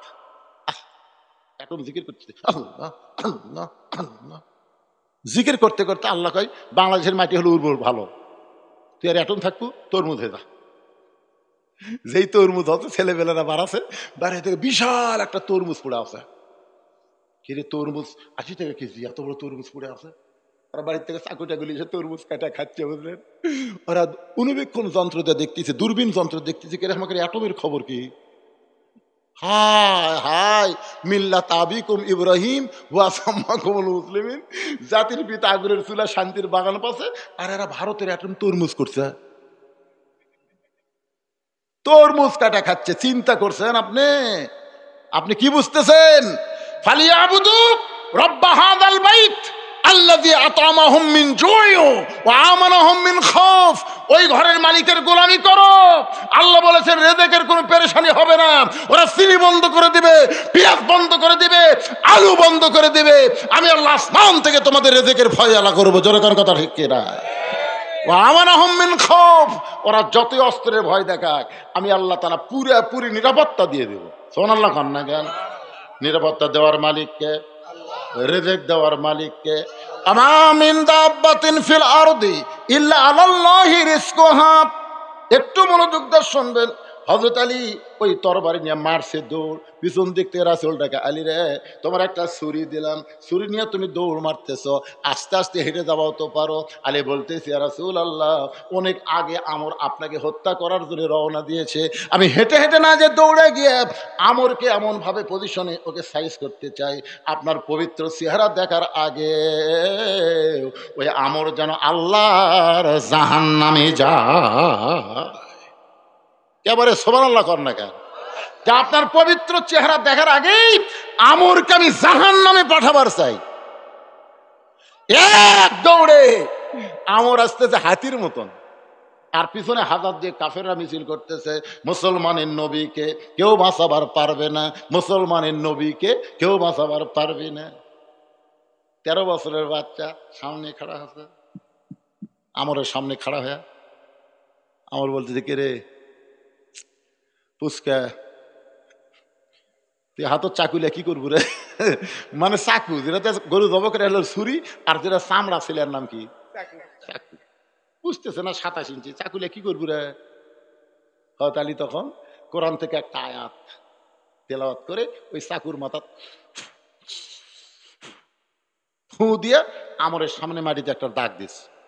দাগ দিয়ে বলতেছে, এই কাফেরের পাঁটা, তুই কত বড় বাপের বেটা, নবী হত্যা করবো? তাহলে দাগটা ড্যাঙ্গায় এক ধাপ, এই দাগের পরে একটা ধাপ মার, একটা ধাপ। সুবহানাল্লাহ না কেন? না কি বুঝতেছেন? আল্লাহর কোরআনের পাওয়ার আছে না নাই? ওই ছুরির সামনে আয়াতটা পড়ে ফুঁক দিয়া মাটির উপর একটা দাগ দিয়ে বলতেছে, রে কাফেরের পাটা, কত বড় বাপের বেটা, আল্লাহ নবী তো হত্যা করা দূরের কথা, এই দাগটা ড্যাঙ্গায় খালি এক ধাপ সামনে যা। এর নাম হলো হায়দারি হাঁক। ধরে কান কি হাঁক? রাসূল বলেছেন, আমার আলী যখন হায়দারি হাঁক দেয়, ওই হাঁকে আল্লাহর আরশের মধ্যে কম্পন ধরে যায়। মুসলমানের এরকম একটা হাঁক হুক থাকার দরকার আছে না নাই? আছে। কে আপনি ফজর নামাজ পড়েন, আপনার আইডিয়া পড়ে না কে? রে বাপ, বাবা, ও আব্বা, আপনি একে একে ফজর পড়েন, আপনার ছেলে পড়ে না কেন? আপনি কেমন মরদ মানুষ, এশার নামাজ মসজিদে পড়েন, আর আপনার বউ স্টার জলসা জি বাংলা দেখে কেন? কি হায়দারে হাঁক নাই? আছেন না নাই? মারছেন কোনোদিন? মারছেন? আপনি তো লেবাসু মার্কা স্বামী, লন্ডেস মার্কা। এই মায়েরা, পর্দার অন্তরে যারা বসে আছেন, কিছুক্ষণ পরে আপনাদের ওয়াজ আসতেছে, কারণ হোসেন বলবে, আমার মা শুধু খাতুনে জান্নাত না, আমার মা হলো ফাতেমাতুজ জোহরা। আছে না নাই? 1 নম্বর হলো আমার নানা শুধু বিশ্ব নবী না, আমার নানা হলো বিশ্ব নেতা। আমার বাবা শুধু বিশ্ব আলেম না, আমার বাবা হলো বিশ্ব বীর। এই বিশ্ব বীরের উপর কথা বলতেছি। এই ছেলে পেলে মনোযোগ দিয়ে শুনতে যা। আর হ, তুই কত বড় বাপের বেটা, ডাকটা ডেঙ্গে এক ধাপ সামনে যা। সঙ্গে সঙ্গে হযরত আলীর এই হায়দারে হাঁক শুনে আমরের দেহ খালি থর থর করে কাঁপতেছে, এরকম কাঁপতেছে। সমস্ত কাফেরা বলে, মারেন মারেন। একটা ছোট্ট বাচ্চা আপনার পথ আটকাই দিল, আর আপনি এত বড় তরবারি কান্দর থিয়া কি করেন? মারেন। ওই হাজার হাজার কাফেরের মিছিল আমর যখন আলীকে লক্ষ্য করে ওই তরবারিটা হাঁকাইছে, ইয়ানজুরু বিনুরিল্লাহ, হযরত আলী তাকায় দেখে ওই তরবারি না, আল্লাহ কাঠের তক্তা বানায়া দিছে। কাফেরের চোখে তরবারি, আলীর চোখে তক্তা। ভারতের চোখে অ্যাটম বোম, বাংলাদেশের মুসলমানের চোখে তরমুজ, ফেরাউনের চোখে সাগর, মুসার চোখে রাস্তা। ঘর কথা ঠিক কি না? ফেরাউনকে সামনে সাগর, মুসা কয় আল্লাহ, ফেরাউন হক সাগর দেখায়, আল্লাহ কয় লাঠি নাই, মার বাড়ি। এক বাড়িতে 12 লাইন রাস্তা। সুবহানাল্লাহ কর না কেন? এখন আপনার বলেন, তরবারি যদি তক্তা দেখবার পায় তার কিরকম সাহস হয়? আমার হাতত আছে দেখি 22 ইঞ্চি হোক, কিন্তু কি কথা কন না কেন? আর আমার হাতত কি 1 লাখ হাইজানে 1 লাখ তক্তার উপরে উঠে বিসমিল্লাহ কয়া 22 ইঞ্চি, আমরের ঘাড়ও 22 ইঞ্চি, ছুরিও 22 ইঞ্চি, খাপের খাপ মুনতাজের বাপ, খাপে খাপ মুনতাজের বাপ, খালি 22-22 মিল হয়েছে, কেবল এরকম ঠেকাইছে, সঙ্গে সঙ্গে আমরের দেহ একদিকে, কাল্লা একদিকে, সমস্ত কাফের মারছে দৌড়। কিছু আগে যে কাফের মিছিল করছিল, মুসলমানের নবীকে কেউ বাঁচাবার পারবে না, একটা কাফেরও নাই। সমস্ত কাফের আমরকে ছায়া যখন দৌড় দেয়, এমন সময় আল্লাহর নবী হযরত আলীর কাছে, আলী রে, আলী বলতেছে, আল্লাহর শপথ করে বলতেছে, আমি মারিনি হুজুর, আমি মারিনি, খালি ঠেকাছি, খালি ঠেকাইছি। আর 2 টুকরা হয়ে গেল। রাসূল বলে, আলী চুপ চুপ, খবরদার এই কথা যেন কাউরি কয় না, আমাক যা কোসা কোসা আর যেন কাউরি কয় না। কি না হুজুর, আল্লাহ শপথ করে বলতেছি, খালি ঠেকাছি। শুধু ঠেকানোর সঙ্গে সঙ্গে 2 টুকরা কেমনে হয়ে গেল। রাসূল বলে, আলী রে, আজকে আমি বলবো না, সময় সুযোগ পেলে একদিন তোমাকে বলবো। কামুজ দুর্গের দরজায় হ্যাঁসকা টান মারছে হযরত আলী, ওই দরজাটা হাটের ঢাল হয়ে গেছে। যে দরজা লাগাইতে 100 জন, খুলতে 100 জন, সেই দরজা বাম হাতের ঢাল। এইটা দেখে কাফের বেঈমান সব ময়দান ছেড়ে দৌড়। হযরত আলী রাগ হয়ে গেল। সমস্ত কাফের যখন দৌড় দেয়, বিনা যুদ্ধে মুসলমানের বিজয়, দরজা ফাইলা দিয়েছে, 80 গজ দড়ি গিয়ে পড়ছে। সাহাবেরা এসে নবীকে বলতেছে, ইয়া রাসূলুল্লাহ, আজকে আলীর কারণে মুসলমানের বিজয় হলো। রাসূলের মনটা খারাপ, রাসূলের মনটা খারাপ। কেউ যদি বলে ভারতের সহযোগিতায় 71 সালে আমরা স্বাধীনতা পেয়েছি, এটা মুসলমানদের মন খারাপ হওয়ার কথা, কারণ কোনো বিজয় মানুষের দ্বারা হয় না, বিজয় হয় আল্লাহর সাহায্যে। জোরে কোন কথা ঠিক কি না? ইজাজা আনাসরুল্লাহি ওয়াল ফাত ওয়া রাআইতান নাসা ইয়াদখুলুনা ফি দীনিল্লাহি আফওয়াজা। আপনারা বলেন তো, 24 সালের 5ই আগস্টে যে বিজয় আমরা পাইলাম, এই বিজয় কিন্তু ছাত্র জনতার জীবনের মাধ্যমে নয়, এই বিজয়টা হলো আমার আল্লাহর সাহায্য। কথা বলেন, কথা বলা লাগবে, ঠিক? আপনি দেখছেন 5ই আগস্টের দিন দেখছেন, ওটা তো ঢাকার কথা আছে 6 আগস্ট। কয় আগস্ট? 6 আগস্ট না? ঢাকা এটা খুবই কয় আগস্ট, কিন্তু 5ই আগস্ট কে ডাকালো বোঝেন না? একদিন আগেই আমি খালি ফেসবুক তুলছি, শালা পলক তো ইন্টারনেট বন্ধ করে দিছে, ভিপিএন দিয়ে চালু করে। 12টা পর্যন্ত একটা লোকও ঢাকাত নেই, এই দিনের 12টা পর্যন্ত একটা লোকও ঢাকাত নেই। আমি চিন্তা করলাম, কে রে, আজকে যদি ছাত্ররা মিস করে, আগামীকাল থেকে আমার ওপর চলবি। আমি মনের দুঃখে মসজিদে গেলাম, মসজিদে এক কোরআন শরীফ পড়তে পড়তে একসময় আমি নিজেই জোহরের আজান দিলাম। আজান দেওয়ার পরে নামাজ পড়ে আসতেছি না, 2টার দিকে আইসি, আর বউ বলতে, কে গো মসজিদে কি ঘুমাইলা নাকি? না ঘুম নাসিনি। আসে দেখি ফেসবুক করে, ওরে বাবা রে, কিরে 12টার সময় একজনও নাই, আর 2টার সময় যে দিকে তাকাই খালি হায় হায়। এক সময় গুলি করতেছিল পুলিশেরা, সে পুলিশেরা ওরকে আশা থেকে ভয় পলালো, আর্মিরা গুলি করবার চায় ওরকে সাথে যোগ দিল। হায় হায় হায় হায়, কে রে? প্রধান সেনাপতি আইনের কাছে দৌড়ে গেল। আর আল্লাহ আল্লাহ যে হারে আসতেছে, এই বন্যা থামানোর কোনো মরদ নাই। যতই গুলি করি ওরা মরবে ঠিকই, কিন্তু ওরা থামবি না। সুবহানাল্লাহ কন না খান। এ বিজয় মানুষের দ্বারা হয় নাই, এ বিজয় হয়েছে আল্লাহর রহমত। জোরে কোন কথা ঠিক কি না? বাজান একটু মনোযোগ দিয়ে শুনবেন। সাহাবারা বলতেছে, রাসূলুল্লাহ, আজকে আলীর কারণে আমাদের যুদ্ধে বিজয় হলো। নবী একটু মনটা খারাপ করলো। কার কারণে? আলীর কারণে। একটা মানুষের নাম শোনার পরে কিছুক্ষণ পরে হযরত আলী দাঁড়াইছে। রাসূল বলে, আলীর খবর কি? বলে, হুজুর এতক্ষণ কি আপনি শোনেননি? তুমি একটু মুখ দে বলো। হুজুর, দরজা হ্যাঁচকা টান মারলাম, হাতের ঢাল হয়ে গেল, কাফের বেঈমান সব যখন পলায় গেছে, এই দরজা রাগ করে ফেলে দিলাম, 80 গজ দড়ি গিয়ে পড়ছে। রাসূল বলতে, আলী সত্যি কি তাই? বলে, বিশ্বাস যদি না হয় তাহলে চলেন। আল্লাহর নবী বললেন, চলো যাই। নবীর সামনে সামনে, আলী পিছনে পিছনে। ওই যে দরজা দেখা যায়, ওরে আলী। আলী দৌড়ে গিয়া দরজা তুলবার চাই, নিজেই নড়ে কিন্তু দরজা নড়ে না। হুজুর, এই দরজায় হ্যাঁচকা টান দিলাম, ঢাল হলো, এই দরজা ফেলে দিলাম, 80 গজ দূরে গিয়ে পড়লো। এখন সেই দরজা নিজেই নড়তেছি, কিন্তু দরজা নড়ে না। রাসূল বলে, আলী রে, আল্লাহ রাস্তায় যখন কেউ জিহাদ করে তখন মনে করবা সে একলা থাকে না, তার সঙ্গে কে থাকে। তুমি আমরকে যখন শুধু ছুরি লাগাইছা, বাদ বাকি কাম কে করছে? আলী, তুমি যখন জিহাদের ময়দানে আল্লাহর জন্য যুদ্ধ করতেছিলা, তুমি যখন দরজাকে ঢাল বানানোর জন্য হ্যাঁচকা টান মারছা, তখন তোমার হাতের সঙ্গে আল্লাহর কুদরতি শক্তির হাত ছিল, এই জন্য তোমার হাতে দরজা ঢাল হয়ে গেল। আলী রে, তুমি যখন দরজা ফাইলা দিছো তখন তুমি একলা দেও নাই, আল্লাহর শক্তি তোমার হাতের সঙ্গে ছিল, এই জন্য 80 গজ দড়িগা পড়ছে। এখন তুমি আলী একলা হয়ে গেছো, তোমার সাথে আল্লাহ নাই, এখন তুমি নড়তেছো কিন্তু দরজা নড়ে না। এই জন্য বাতিলের বিরুদ্ধে আমরা যখন জিহাদের ডাক দেব, জিহাদের সৈনিক হব, কখনো মনে করবেন না আমরা একলা আছি ভাইজান, আমাদের সঙ্গে আল্লাহ থাকবে। ওয়া মাকুম আইনা মা কুনতুম। বান্দা তুমি আছো যেখানে, আমি আল্লাহ আছি সেখানে। লিল্লাহে তাকবীর।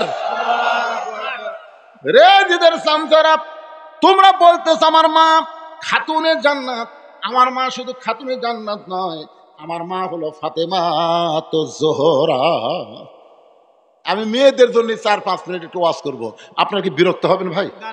বিরক্ত হবেন? কারণ আমাদের মায়েরা যদি ভালো না হয়, আমরা ভালো হয়ে কি লাভ? আর মায়েরা তো খুব বেশি আইছে, জায়গায় হচ্ছে না। হ্যাঁ হ্যাঁ, কি হলো? ফাতেমা তো জহুরা। জহুরা, জহুরা মানে কি রে? এই মুসলমানেরা, আজকে আমাদের ঘরে ঘরে যেটা আছে সেটা কি? ওটা জহুরা। এতে কি মাল! হায় হায়, কারেন্টের ফ্যান বন্ধ করে দিয়ে তাল পাকার বাতাস করতেছে। স্বামী কয়, কে গো, কারেন্ট লেখা আছে তো? তো কারেন্টের ফ্যান বাদ দিয়ে তাল পাকা কেন? এই ফ্যানই তো আমার সতী। এই ফ্যান যদি আপনাকে বাতাস দেয় তাহলে আমি জান্নাত কেমনে পাবো? এই জন্য ফ্যান বন্ধ করে আমি বাতাস করতেছি। স্বামী কয়, আল্লাহ রে, এটা বউ না রাবিয়া বসিনি রে। কিছুক্ষণ পরে ডান হাতে বাতাস করে আর বাম হাতে স্বামীর মাথার চুল টানতেছে, কপাল টিপা দেয়, ভুরু টানে, পায়ের বুড়াঙ্গুলি ফুটাই দেয়।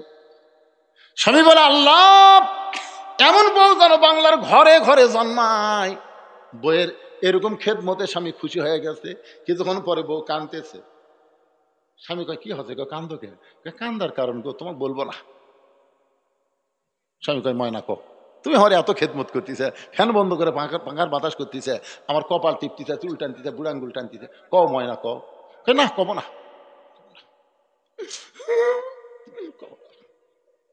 স্বামী কয়, কবি না কেন? ক ময়না ক, কবার তো চাই, কিন্তু আমার কথা কি শুনবেন? আচ্ছা কও, কি কবা কও। তোমার বুড়া বাপ আর বুড়ি মা আমার কলজাত আগুন ধরে দিছে, আমার কলজার মধ্যে আগুন ধরে দিছে। তুমি যখন চাকরির যাও, ব্যবসার যাও, এই বুড়া বুড়ির ফ্যাসিলিটিতে আমি আর বাড়ি থাকবার পারতেছি না। তুমি যদি তোমার বাপ মায়ের সাথে থাকবার চাও, তা আল্লাহ হস্তে আমাকে বাপের বাড়ি পেটে দাও। আর যদি আমার সঙ্গে জান্নাতের সংসার করবার চাও, এই বুড়া বুড়ি বাদ দেওয়া লাগবে, অমা আড়াই না ইল্লাল বালাক। এখন তুমি কি কবা কো? আমার যা ওয়াজ আসলে তোমাকে শুনে দিলাম, এখন তোমার ওয়াজ। স্বামী চিন্তা করি, তো ভালো ওয়াজ করছে। এমন সময় আল্লাহর কোরআন, ওয়াকাযা রাব্বুকা আল্লা তা'বুদু ইল্লা ইয়াহু ওয়া বিল ওয়ালিদাইনি ইহসানা। আল্লাহু আকবার। কোরআন শরীফ সামনে এসে বলতেছে, এই আল্লাহর ইবাদতের পরে বাপ মার প্রতি হেসান কর, দয়া কর, ভক্তি কর। এই যদি বউ তোর মরে দেয়, তুই সকালে মরলে বিকেলে বউ পাবি। তুই বউ ছাড়ে দে, আর কোনো মেয়ের অভাব নেই, আর একটা মেয়ে তোর বউ হবি। কিন্তু যে বাপ মায়ের বিরুদ্ধে তোর বউ ওয়াজ করলো, এই বাপ মা যদি মরে যায়, তুই কুড়ি পাবো? তুই ক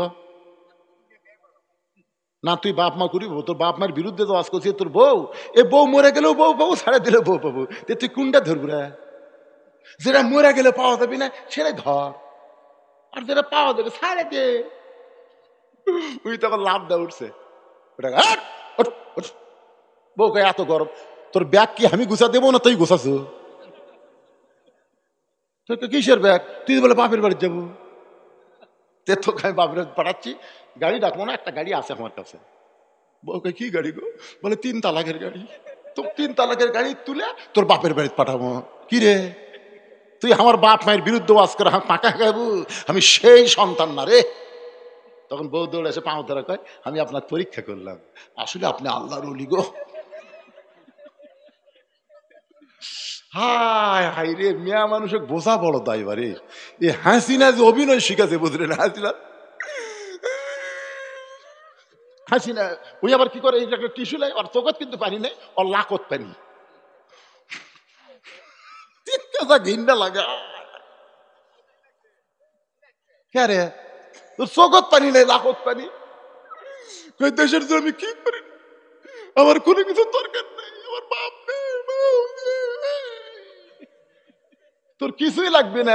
এক আনুমানিক চুন্নি থেকে যে রূপপুর জেলা, ওখান থেকেই এই শালার বেটা হাসিনা আর ওর বোন 3 জন মিলে 55,000 কোটি টাকা এক জায়গার থেকে মারছে, এক জায়গার থেকে। কথা কন না কেন, কথা কন না কেন?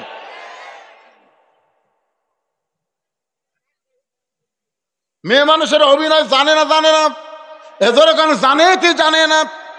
আমার মা বোনেরা যারা পর্দার অন্তরে, এই জহুরা মানে কি মা, এইটা আপনাদের শোনানোর জন্য, আমার বাপ দানকে বোঝানোর জন্য বলতেছি। কি ভাই উঠলেন কে ভাই রে? আচ্ছা ঠিক আছে, আমি তো জানি এই মরত ওটার মরত। কি আমি চিনি না? আপনাকে এলাকাত কখন থেকে বাস করতেছি আপনার জানেন? আমার এমন একটা মোটর সাইকেল ছিল, দাওয়াত দেওয়ার সময় শর্ত দিতাম, ভাই আমি তো রাত্রে বেলা আসা পারবো না, মোটর সাইকেল সকালবেলা আমাকে 1/2 মাইল পেলা লাগবে, টেকা যা দেশ দে, কিন্তু মোটর সাইকেল ঠেলা লাগবে, কারণ স্টার্ট লাগে না।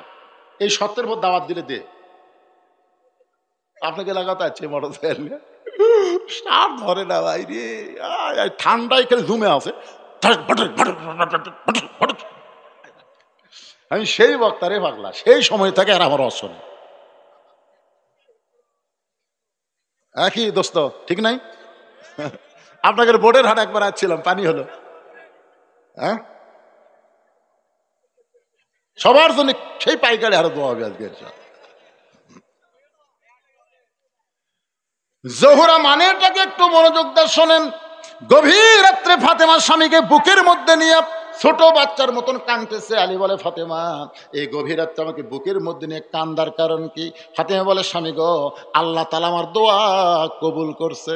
আলী মুস্কি মুস্কি হাসে, পাগলি নাকি, আল্লাহ তোমার দোয়া কবুল করেছে, শুকরিয়া তান আলহামদুলিল্লাহ বলে আল্লাহর কাছে খুশি হও। ফাতেমা বলে, স্বামী কি দোয়া আল্লাহ কবুল করছে, আপনি কি শুনবেন না? আলী বলে, না বললে কেমনে শুনবো? ফাতেমা বলে, স্বামী গো, আমি দোয়া করেছি আল্লাহ তাআলা পর্দার ভিতরে আমার মৃত্যু দিবে। আলী কয়, কি পাগলি রে, সারা জীবন যে পর্দা মানিছে, সে তো পর্দার মধ্যে মৃত্যুবরণ করবে। মা খাদিজা বলেছে, আমার পেট থেকে যখন ফাতেমা জন্ম নিল, আমি তখন তাকায় দেখি ফাতেমা তার ইজ্জতের উপরে 2টা হাত দেয়া দুনিয়াতে ভূমিষ্ঠ হলো। ধরে কোন সুবহানাল্লাহ। আমি মা হইয়াও আমার মেয়ের ইজ্জত আমি কোনোদিনও দেখতে পারিনি। কি মনে করছেন ভাই? জোহরা মানিক, ও মায়েরা একটু মনোযোগ দিয়ে শুনবেন। আলী বলে, ফাতেমা সারা জীবন পর্দার মধ্যে থাকলা, পর্দার মধ্যেই মৃত্যু হবে, আল্লাহ তোমার দোয়া কবুল করেছে, তাহলে কান্দার কারণ কি? ফাতেমা বলে, স্বামীকে কান্দার কারণ হলো এই মৃত্যু কবে হবে আপনি কি শুনবেন না? আলী বলে, ফাতেমা মৃত্যুর খবর দুনিয়ার কেউ বলতে পারে না। ফাতেমা বলে, স্বামী গো, আল্লাহ পাক যদি আমাকে জানায় তাহলে কি জানতে পারবো না? আল্লাহ আমাকে জানাইছে আজকে গভীর রাত্রে ফাতেমার মৃত্যু হবে। গাছের গোড়া কাটলে গাছটা যেমন পড়ে যায়, হযরত আলী তেমনি পড়ে গেলেন ঘরের মাজায়। ফাতেমা মুস্কি মুস্কি হেসে স্বামীর মাথাখানা উরাতের উপরে নিয়ে কপালে একটা চুমা দিয়ে বলে, স্বামী গো, এমন করে আপনি কাঁদবেন না, এই দুনিয়া থাকার জায়গা না, আসলেই যাইতে হবে, আসলেই যাইতে হবে। যারা আমরা এখানে বসে আছি ভাই, আমরা যে যাবো এ ব্যাপারে কোনো সন্দেহ আছে? যখন কোনো সন্দেহ আছে? আসলেই যাইতে হবে আমার স্বামী। আমি গভীর রাত্রে বিদায় নেব, এই বিদায়ের আগে 3টা জিনিস আপনার কাছে চাইবো, আপনি কি আমার দিবেন না? আলী কান্দার বলে, ফাতেমা রে, দুনিয়ার জীবনে গরিব ছিলাম বলে তুমি কিছুই চাইলা না, তুমি কিছুই চাও। রাসূল বলেছে, ফাতেমা তুমি জানো আমার আলীরে কষ্ট দিও না। ফাতেমা মাঝে মধ্যে বলতেন, বাবা আপনি আমার আলী কেন করেন? রাসূল বলে, ফাতেমা তুই জানিস না মা, দুনিয়ার বহু ধনী যুবক তো বিয়ে করবার চাইছিল, আমি তাদের সঙ্গে তোকে বিয়ে দিবার চাইছিলাম, তাদের মধ্যে একজনকে বাছাই করে আমি বিয়ে দিবার চাইলাম, কিন্তু আমি দিবার চাইলে কি হবে রে ফাতেমা, আল্লাহ নিজে ঘটকালি করে এই আলী গরিবের সামনে তোর বিয়ে দিল। আমি সেদিন থেকে বুঝলাম আল্লাহ তাকে পছন্দ করছে, সে তুইয়া মুইয়া মানুষ না, আল্লাহর পছন্দনীয়। তোর এখন সুবহানাল্লাহ। আলী কান্দার বলে, ফাতেমা দুনিয়ার জীবনে গরিব ছিলাম বলে তুমি কিছুই চাইলা না। একদিন গভীর রাত্রে হযরত আলী ঘুম থেকে চেতন পায়া দেখে হাসান হোসেন দুই ভাই ঘুম পাড়তেছে, কিন্তু ফাতেমা ঘরের মধ্যে নেই। আলীর মনের মধ্যে চিন্তা হলো, আমার সন্তান দুইটা ঘুম পাড়ে, আমিও ঘুম পাড়ে, আমাদের ঘুমের মধ্যে রাইকা ফাতেমা কোথায় গেল? দরজায় গিয়ে তাকায় দেখে মরুভূমির মধ্যে কালো চাদর মাথায় দিয়ে খুব জোরে জোরে ফাতেমা হাঁটতেছে। আলীর সন্দেহ হয়ে গেল, আমাদেরকে ঘুমের মধ্যে রাইকে আমার বউ ফাতেমা যাবে কোন জায়গায়? নিরাপদ দূরত্ব পিছনে বজায় রেখে হযরত আলী হাঁটতেছে। নবী যেই ঘরে ঘুমাই ওই ঘরে জানলার পাশে দাঁড়ায় ফাতেমা বলে, বাবা আজকে যদি আমার মা দুনিয়াতে জীবিত থাকতো, মায়ের কাছেই কথা বলতাম, কিন্তু মা খাদিজা দুনিয়া থেকে বিদায় নিছে। বাবা আমার দুঃখের কথা আমি কাকে বলবো? বাবা মেহেরবানি করে একটু দরজা খুলে দেন। আল্লাহ নবী যখন দরজা খুলে দেয় ওই সময় ফাতেমা ঘরের মধ্যে ঢুকলো। হযরত আলী দৌড়ে গিয়া জানালার কাছে কানটা লাগায় শুনতেছে, দেখি নবীর মেয়ের সাথে কি গল্প করে, আমার বিরুদ্ধে কোনো গল্প হয় কিনা।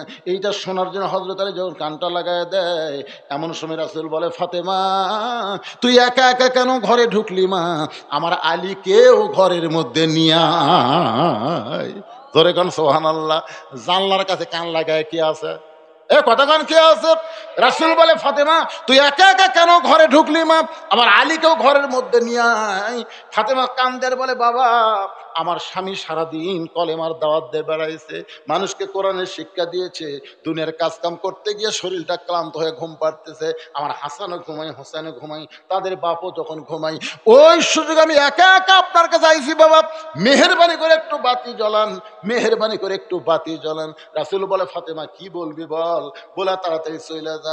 ফাতেমা বলতেছে, বা বহুদিন বলেছি কিন্তু কাম হয় নাই, আজকে একটু বাতি জ্বলান, আমি একটু আপনাকে দেখাবার চাই। নবী যখন ঘরের মধ্যে বাতি জ্বলাইছে, এমন সময় ফাতেমা দুইটা হাত নবীর দিকে বাড়ায় দেয়। ওই বাতির আলোতে নবী দেখতে পায় হাতের তালু আছে, কিন্তু তালুর উপর চামড়া নাই, দুইটা হাত গোস্তের টুকরার মতন লাল দেখা যায়। সঙ্গে সঙ্গে নবী ঘরের কোনায়, আল্লাহ তোমার মেয়ে নাই, তোমার সন্তান নাই, তোমার বাপ নাই, তোমার মা নাই, কিন্তু আমি নবী আমার মেয়ে আজকে যে অবস্থায় দুইটা হাত আমার দেখাইছে, আল্লাহ কত ধনী বিয়ে করবার চাইছিল ফাতেমাকে, তুমি ঘটকালি করলা গরিব আলীর সাথে, আমার মেয়ের এই কষ্ট আমি কেমনে সইব আল্লাহ। এই কথা যখন নবী আল্লাহকে বলতেছে, এমন সময় ফাতেমা মাথায় ঘোমটা দিয়া নবীর ঘর থেকে যখন বাইরে যায়, রাসূল বলে, ফাতেমা আমি তোর বিরুদ্ধে কিছুই বলিনি, মা তুই কেন মাথায় ঘোমটা দিলি? ফাতেমা বলে, বাবা আপনি কার বিরুদ্ধে বলেছেন? আপনি কি জানেন বাবা, আল্লাহর পরে কাউকে যদি সেজদা দেওয়ার হুকুম থাকতো তাহলে আপনি বলেছেন মেয়েরা তার স্বামীকে সেজদা করবে। ওগো আল্লাহর নবী, এই কথা শোনার পরে ফাতেমা বিশ্বাস করেছি, আল্লাহর পরে কেউ যদি ফাতেমার কাছে দাঁড়িয়ে হয়, ওই মহান ব্যক্তি হলো তার স্বামী। আপনি স্বামীর বিরুদ্ধে কথা বলবেন আর আপনার সাহায্যের আমার দরকার নাই। এই বলে ফাতেমা যখন রওনা দেয়, হযরত আলী পিছনে পিছনে দৌড়ে আর বলে, ফাতেমা রে, দুনিয়ার জীবনে গরিব ছিলাম বলে তোমারে কিছুই দিবার পারিনি ফাতেমা, আজকে গভীর রাত্রে দুনিয়া থেকে বিদায় নিবা, এই বিদায়ের আগে তুমি কি চাও ফাতেমা? বলে, আমার এক নম্বর চাওয়া হলো আমাকে রাতের বেলায় আপনি দাফন করবেন, রাতের বেলায় মরবো, আর দিনের বেলা কবর দেবেন হবে না, আমার কবরের খবর মানুষ জানতে পারে, এ রাতের বেলায় আমাকে দাফন করা লাগবে। ওগো স্বামী, আমার দুই নম্বর চাওয়া হলো আমার কোনো জানাজার ব্যবস্থা করবেন না, রাতের বেলা দাফন করে আমার কোনো জানাজার ব্যবস্থা করবেন না। তিন নম্বর চাহিদা হলো আমার লাশটা কিন্তু খাটনিতে তুলবেন না, কারণ ফাতেমার খাটনি কান্দে নিবে চারজন পুরুষ, এই দুনিয়াতে ফাতেমা খুঁজে পাইল না। যদি আজকে আমার বাবা দুনিয়াতে জীবিত থাকতো, মরা মেয়ের লাশের খাটনি বাবা কান্দে নিবার পারতো, কিন্তু আমার বাবা 6 মাস আগে দুনিয়া থেকে বিদায় নিয়েছে। আমার হাসান হোসেন এত ছোট, মায়ের খাটনি কান্দে নিবার পারবে না, আপনি যদি পারেন আমার লাশটা কান্দে করে নিয়ে ওই জান্নাতুল বাকির পূর্ব কোনায় সবুজ রঙের একটা বাতি জ্বলবে, ওই বাতি বরাবর ফাতেমাকে আপনি দাফন করে দেবেন। ওগো স্বামী, আমার কবর খুঁড়তে যদি আপনার কষ্ট হয়, আপনার একান্ত বন্ধু যদি কেউ থাকে দুনিয়ায়, তারে বলবেন সে যেন ফাতেমার কবর খনন করে দেয়। হযরত আবু যর গিফারের কাছে গেল, ওই কবর খুঁড়তে খুঁড়তে আবু যর গিফারের কবর থেকে একটা শব্দ পায়। আবু যর গিফারের কবর ছেড়ে যখন পালায় গেছে, এমন সময় হযরত আলী ফাতেমার লাশটা কাঁধে করে নিয়ে ওই জান্নাতুল বাগীর পূর্ব কোণায় গিয়ে দেখে সবুজ রঙের একটা বাতি জ্বলতেছে, যেই বাতির কোনো তার নাই, যেই বাতির কোনো সুইচ নাই, বিনা তারে বিনা সুইচ আমার আল্লাহ তাআলা অটোমেটিক জ্বলায়া দিছে। ওই আলোতে কবরে দাফন করে হযরত আলী বলতেছে, আল্লাহ, এখনই বাড়িতে গেলে আমার চাইতে বড় বিপদে কেউ পড়বে না, কারণ হাসান হোসেন ঘুমের মধ্যে আছে, আর ঘুমের মধ্যে তার মা দুনিয়া থেকে বিদায় নিল, আর আমি দাফন করে এখন যদি বাড়িতে যাই, আর হাসান হোসেন দুই ভাই যদি আমাকে ধরে বলে, বাবা, ও বাবা, 6 মাস আগে নানা ফাঁকি দিয়ে চলে গেছে বাবা, মাত্র 6 মাস আগে নানা ফাঁকি দিয়ে চলে গেছে বাবা, আমাদের মা কোথায় গেল? ও বাবা, যেই মা রাতের বেলা আমাদের বুক থামলায় থামলায় ঘুমায় দিছে, সেই দরদের মা কোথায় গেছে? আলী কান্দের বলে, আল্লাহ রে, এখনই বাড়িতে গেলে হাসান হোসেন যদি জানতে চায়, আমি যদি বলি তোমাদের মা মারা গেছে, হাসান হোসেন যদি বলে, বাবা কবর কোথায় দিলেন, আমরা কি দুই ভাই মায়ের কবরটা দেখতে পারবো না? আমি দুই ভাইকে যদি নিয়ে আসি, আর কবরের পাশে যদি এরা কান্দে, কানতে কানতে যদি সকাল হয়ে যায়, তাহলে মদিনার মানুষ জানতে পারবে হাসান হোসেন যেখানে কাঁদতেছে ওইখানে তাদের মায়ের কবর আছে। আল্লাহ, ফাতেমা বলেছে গোপন আমাকে দাফন করবেন, দুনিয়ার কোনো মানুষ যেন না জানে, আমি কি করবো আল্লাহ? এই বলে হযরত আলী যখন কাঁদতেছে, ওই অটোমেটিক বাতিটা আল্লাহ লিভায়া দিছে।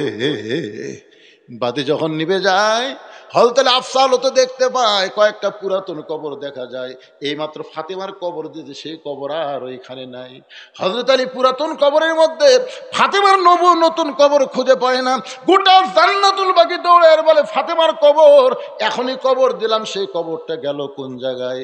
কে যেন বলে, আলী রে, ফাতেমা পর্দানিশি, আমি আল্লাহ জহুরা ডিগ্রি দিয়া ফাতেমার কবরটাকে কিয়ামত পর্যন্ত পর্দা করে দিয়েছি। জহুরা মানে কি, এইটা আমি আপনাদের বলবো। আর হযরত আলী ওই যে ছুরির মুখে একটা আয়াত পড়ে ফুঁক দিছে, ওই আয়াতটা আজকে আপনাদের সামনে বলবো। ওই আয়াত পড়ে আমল করবেন, দরজা খুলে ঘুম পারবেন, চোর ভুলেও আপনার বাড়ি ঢুকবে না। লাগবে না আয়াত? লাগবে না? লাগবে না? তো তাহলে শুনবেন না জহুরা মানে কি, আর এই আয়াতটা কি? কারা কারা শুনবেন? আল্লাহকে একটু হাত দেখান তো দেখে। লিল্লাহু আকবার, হাত নামান। লিমা তাকুলু মা লা তাফালুন, আপনারা কিন্তু শুনবার চাইছেন, এখন না শুনে যদি চলে যান, না না, সব কি একটাই? এই ছেলেরা যদি কোরআনের মাহফিল করাতে আপনারা কি খুশি না বেজার? তাহলে আমি যদি আপনাদেরকে বলি যে এই ছেলেরা কোরআনের মাহফিল প্রতি বছর করুক, এটা যদি চান, তাহলে আপনাদের ভিতরে আল্লাহর 10টা বান্দা চাই, একটা কোরআন শরীফ দান করা লাগবে। একটা কোরআন মানে 500 টাকা দান করলেই একটা কোরআন দানের সব আল্লাহ আপনার আমল নামায় দিয়ে দিবে। এরকম 10 জন আল্লাহর বান্দা আপনাদের মধ্যে আছে, যেহেতু 500 টাকা দিয়ে একটা কোরআন দানের সব এই কোরআনের মাহফিলের জন্য আমি আল্লাহর কাছে পাওয়ার চাই। এই নিয়তে একটা আল্লাহর বান্দা দাঁড়ান তো, যেহেতু 500 টাকা দিব লগত, এটা কিন্তু কোরআন টাকা লগত নাই, নাই লগত নাই। হ্যাঁ আসেন, এই দেখেন, আসেন বাবা আসেন। কি ফাকরি?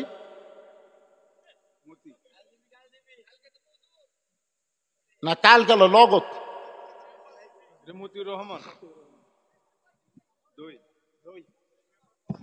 এই শোনেন শোনেন, কোনো দিকে কোনো সাইড কথা মারবেন না। আপনি কন তো, আওয়ামী লীগ করার পরেও চেয়ারম্যানে আছে, মেম্বারে আছে, পলায়নি। তারা কি? তারা আমাদের ভাইরে পাগলা, এরা আমাদের ক্ষতি করেনি, এরা কোনো মানুষকে কষ্ট দেয়নি। ধরে কোন কথা কর না, খায় ঘরের তলে কে রে, কলা খায়নি, তো কলা খাওয়ার কথা খুঁজি আমি? খালি বলছে একদল খাইয়া গেছে, আর একদল খাবি। কারা কারা গরম হচ্ছে? কোন কারা কারা গরম হচ্ছে? যারা খাবি তারাই তো গরম হচ্ছে। ধরে কোন কথা ঠিক না? আজারি সাহেব কি কথা? একদল খাচ্ছে, একদল খাওয়ার জন্য দাঁড়িয়ে আছে। সেটা কোন দল? নাম কষা কথা কয় না, নাম কষে ঘরের মধ্যে কে রে, আমি কলা খাইনি, কলার কথাই ওঠেনি পাগলা। লিল্লাহি তাকবীর। আমি একটা কোরআন শরীফের দাম চাই, আর আমার এই ভাইজান 2টা কোরআন শরীফ বাবদ আল্লাহ 1000 টাকা দান করে গেল। এই সুযোগে দেখেন কয়টা হলো গরিন ভাই। আল্লাহর আরেকজন বান্দা কোরআন বাবদ 500 টাকা দান করে দিল। আল্লাহ দানকে কবুল করেন। ছেলেরা খুবই আমাকে বলছে, রায়হানুল ইসলাম কোথায়? কুটি আছে রায়হান, কুটি? এ বাবা আসো তো, ময়না পাখি। আমরা খুব লসে আছি। কিন্তু কিসের লস? এরা কোরআনের মাহফিল করে যে লস খায়, তাহলে গান বাজনা করবি রে? আপনাদের পকেটে টাকা আছে, একটা কোরআন শরীফ দান সবচাইতে বড় দান। একটা কোরআন বাবু 500 টাকা দিয়ে পারবেন না? তার টাকা আছে। আল্লাহ যেন 1 বছর ডাক্তারের কাছে না লিয়া যায়।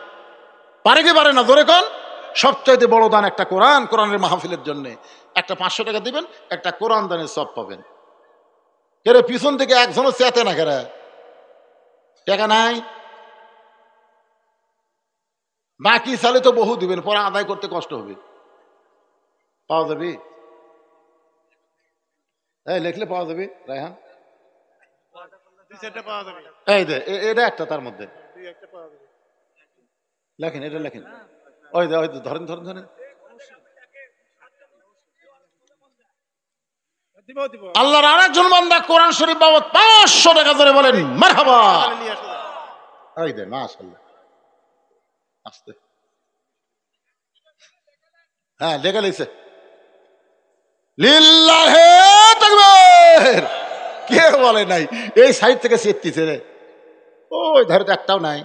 আপনাকে কি বলছি? উঠা যাওয়া চলবি না, উঠে আসা যাবে না। আমি বলছি উঠা বাড়ির যাওয়া যাবে না। এটি উঠে আসলে ক্ষতি নাই তো, উঠে আসেন। হ্যাঁ আসেন আসেন আসেন। আল্লাহর একজন কোরআন শরীফ বাবদ 500 টাকা দান করলো। আল্লাহ দানকে কবুল করেন, আল্লাহুম্মা আমিন। এই যে এতগুলো আমন্ত্রিত অতিথির নাম দিছে, এরা দিছে কে বাবা? রায়হানুল ইসলাম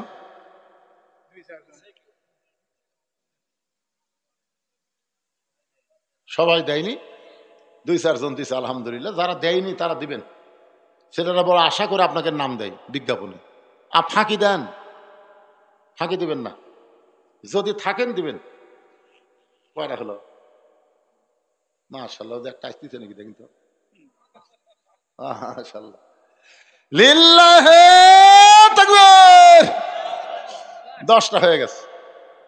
আপনারা কি মনে করছেন পাওয়া যাবে না? হ্যাঁ, আর একটা কোরআন শরীফ আছে, ওটা হাফিজি কোরআন শরীফ না, এটা হলো আমরা সাধারণ লোকেরা পড়ি, মাত্র 200 টাকা হলেই পাওয়া যায়। এরকম 10টা কোরআন শরীফ 200 টাকা করে। কোরআনের মাহফিলে 10 জন আল্লাহর বান্দা চাই, মাত্র 200 টাকা। ভাই একটা 200 টাকা দিবেন, একটা কোরআন দানের সওয়াব আল্লাহ আপনার আমল নামায় দিয়ে দিবে। 200 টাকা ভাই, 200 টাকা। বাপ মা কবরের কাছে ভাই, বাপ মার জন্য দান করে হুজুর, আর বাপ মা দুনিয়াতে নাই হুজুর, বাপ মার সম্পত্তি আমি খাচ্ছি হুজুর, আজকে বাপ মার জন্য 200 টাকা দিলাম, একটা কোরআনের সওয়াব যেন আল্লাহ আমার বাপ মার কবরে দিয়ে দেয়। মাশাআল্লাহ। আমি চাইলাম 200, দিয়ে গেল 500, হয়ে গেল 11, লিতে কোনো অসুবিধা নেই। কিন্তু 200 করে চাইছি, এই 200 চাও মাত্র এই মুরব্বী লাভ দেওয়া, আমি দেখছি খেয়াল করে। কে বা কত দিলেন? 300? কে 100 বেশি দিলেন কে? মাশাআল্লাহ, খুশি হয়ে 200 টাকা 300 দিছি, এরা খুশি হয়ে দিচ্ছে, আর এরা চেত দিচ্ছে না পারে। মাশাআল্লাহ। আর একটা কোরআন শরীফ বাবদ 500 টাকা চলে আইছে। 200 গুলো এই জায়গায় রাখবো। 200 চাইছি 10টা, পেয়ে গেলাম 2টা।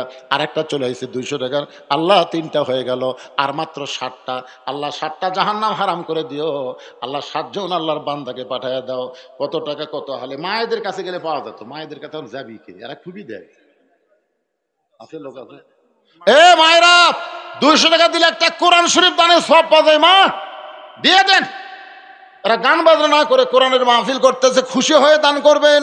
দানকারী গো পিতা মাতা সুখে রাখো কবরে, নূরের টুপি পরাইয়া উঠাবেন হাসরে। লিল্লাহি তাকবীর। চাইছিলাম 200, দিয়ে গেল 1000, তার মানে বোঝা গেল একাই 5টা দিল। এই 3টার সাথে 5টা যোগ হয়ে গেল কয়টা? 8টা। আর পেলাম একটা, হয়ে গেল 9টা। আর লাগবে একটা, 200 শেষ না। উলে থন্ত 500 থন্ত কি একটা, কার মধ্যে কি ঢুকে, এত হয়ে গেছে আবার কি। আল্লাহর 20 জন বান্দাকে খালি 100 করে টাকা দেবেন। যে হুজুর 100 করে টাকা কোরআনের জন্য আমরা 100 করে টাকা দান করলাম। ভাইজান পকেটে টাকা আছে দেন, বিশ্বাস করেন, অনুনাজ্জিলু মিনাল কোরআনি মা হুয়া শিফাউ ওয়া রাহমাতুল লিল মুমিনিন, মুমিনদের যাবতীয় রোগের ঔষধ হিসেবে আল্লাহর কোরআন নাজিল করেছে। জোরে কান সুবহানাল্লাহ। দেন কোরআনের মাহফিলে 100 করে টাকা দেন, 100 করে টাকা। এদের ছোট বাচ্চা দৌড়াইতেছে, ওইটাই হাজত পাবি। কি বিপদ রে, কার হাতে কি দিল রে, তার তুমি ছেড়ে নাকি রে, এই সব ছাড়ল রে। মাশাআল্লাহ 20 জনের মধ্যে একবারে পাওয়া গেল 2 জন। দেন দেন দেন, এটি হোক আল্লাহ। আব্দুল্লাহ দিয়ে গেল 100, হয়ে গেল 200, 2 জন হয়ে গেছে। আর একজন আল্লাহর বান্দা দিল, আল্লাহ একাই 500 কে পারে। খুব চেতিছে রে, লিল্লাহ। 20 জনের মধ্যে একজনই 500 দিয়ে 7 জন হয়ে গেল, আর মাত্র 13 জন লাগবে। ওই টাকা রিথন না, আপনি কি বুঝতেছেন? সবাই দেন। কার বেটা? মেম্বরের বেটা। 100 টাকা দিয়ে গেল, হয়ে গেল 8টা, হয়ে গেছে 8টা। আর একজন আল্লাহর বান্দা 100 করে 10টা, আর একজন 200, আল্লাহ আর একজন 200 দিয়ে হয়ে গেল, হয়ে গেছে, হয়ে গেছে শেষ। আর একজন 200, মাশাআল্লাহ। সুবহানাল্লাহ। খালি মরদের মধ্যে কামাই হলো রে, মেয়েদের মধ্যে কি হলো রে? 200 100 করে দান করলো, যারাই দান করলো, এখনো যারা করবে, আর গণনার মধ্যে না। আল্লাহ যারাই যে নিয়ত করে দান করবে, আল্লাহ সকলের দানগুলোকে আল্লাহ আপনি জান্নাতের বিনিময়ে কবুল করেন। জোরে বলে আমিন। এ দুনিয়া রবে না কো চিরকাল, একদিন ভাঙবে রে বাজার। কোরআনের মধ্যে একটা আয়াত আছে, যে আয়াতকে বলা হয় আয়াতুল কুরসি। আপনারা বলেন তো কুরসি মানে কি? কুরসি মানে কি? চেয়ার। 100 জন মানুষের মধ্যে একজনকে যখন আপনারা চেয়ার দিবেন, সবাই জানে চেয়ারে বসা মানুষটা সম্মানিত মানুষ। কোরআনের যত আয়াত আছে তার মধ্যে আয়াতুল কুরসি হলো সবচাইতে আল্লাহর কাছে সম্মানিত আয়াত। এই আয়াতুল কুরসি পড়ে হযরত আলী ওই ছুরির আগায় ফুঁক দিলেন। আয়াতুল কুরসি পড়ে আপনি বুকে ফুঁক দিবেন, কোনো ভয় ভীতি আল্লাহ আপনার কলিজার মধ্যে রাখবে না। আয়াতুল কুরসি পড়ে এক মুষ্টি বাড়ির মধ্যে ফুঁক দিয়া ওই বাড়িটা বাড়ির চারিধার ছিটাই দিবেন, চোর ডাকাত আপনার বাড়িতে আসবে না। আয়াতুল কুরসিকে বিশ্বাস করতে হবে, কারণ বিশ্বাসে মিলাই বস্তু তর্কে বহুদূর। বিশ্বাস করা লাগবে ভাইজান। আল্লাহর আরো কিছু বান্দা দান করেছে, আল্লাহ সকলের দানকে আল্লাহ আপনি কবুল করেন। ধরে বলে আল্লাহুম্মা আমিন। জোহরা শব্দের অর্থ হলো মুনি মুক্তা। মুনি মুক্তা কিন্তু উপরে পাওয়া যায় না, পাইতে গেলে কিন্তু ডুবতে হবে। ডুবতে ডুবতে ডুবারু হয়ে এমন একটা জায়গায় পৌঁছে যাবেন, যে জায়গায় গেলে মুনি মুক্তা পাওয়া যাবে। ফাতেমাতুজ জোহরা এমন পর্দানিশী ছিলেন, এমন পর্দানিশী ছিলেন বাজান গো, তাকে আল্লাহ জোহরার সঙ্গে তুলনা করেছে। আপনারা দেখবেন একটা ছাগল নিয়ে যদি আপনাদের এখানে যে জায়গাটা আছে, কি জায়গাটা, বোর্ডের বাজার যদি প্রদর্শনী হয়, একটা ছাগলের প্রদর্শনী হবে, একটা মানুষে কিন্তু সেই ছাগল দেখবার যাবে না। আর যদি বলে হরিণীর প্রদর্শনী হবে, সবাই দেখতে যাবে। ছাগল যেখানে সেখানে ভ্যা ভ্যা করে, এজন্য মানুষের কোনো আকর্ষণ নাই। আর হরিণী জঙ্গলের মধ্যে গোপনে পর্দায় থাকে, এই জন্য মানুষের আকর্ষণ বেশি। মেয়েরা যত পর্দার মধ্যে থাকবে, আল্লাহর আইন পর্দাকে মেয়েরা যদি গ্রহণ করে নেয়, ওয়াকরনা ফি বুয়ুতিকুন্না ওয়ালা তাবাররাজনা তাবাররুজাল জাহিলিয়াতিল উলা। ও মায়েরা, আপনার যত গোপনে থাকবেন, পর্দার মধ্যে থাকবেন, এই জোহরার মতো আমল করবেন, আল্লাহ আপনাদের তত সম্মান বাড়া দিবে, মহারণা নগদ দিবে, একটা টাকাও ডিমান্ড নেবে না। ধরে কোন ঠিক কি না? আমাদের বাংলাদেশে মহারণায় বাকি, ডিমান্ড নগদ। আপনারা বলেন তো, যে বিয়াতে মহারণা বাকি ডিমান্ড নগদ নেই, এই বিয়া হয়? কথা কয় না বারে। এই বিয়া যে মৌলবি পড়ায়, তার কি হবে? মৌলবি জানে যে মহারণা সব বাকি, ডিমান্ড সবই লগত। এই বিয়ার যারা সাক্ষী হবি, তার কি খবর কি? কথা কয় না। এই বিয়াতে যারা বর যাত্রী হবি, তার কি খবর কি?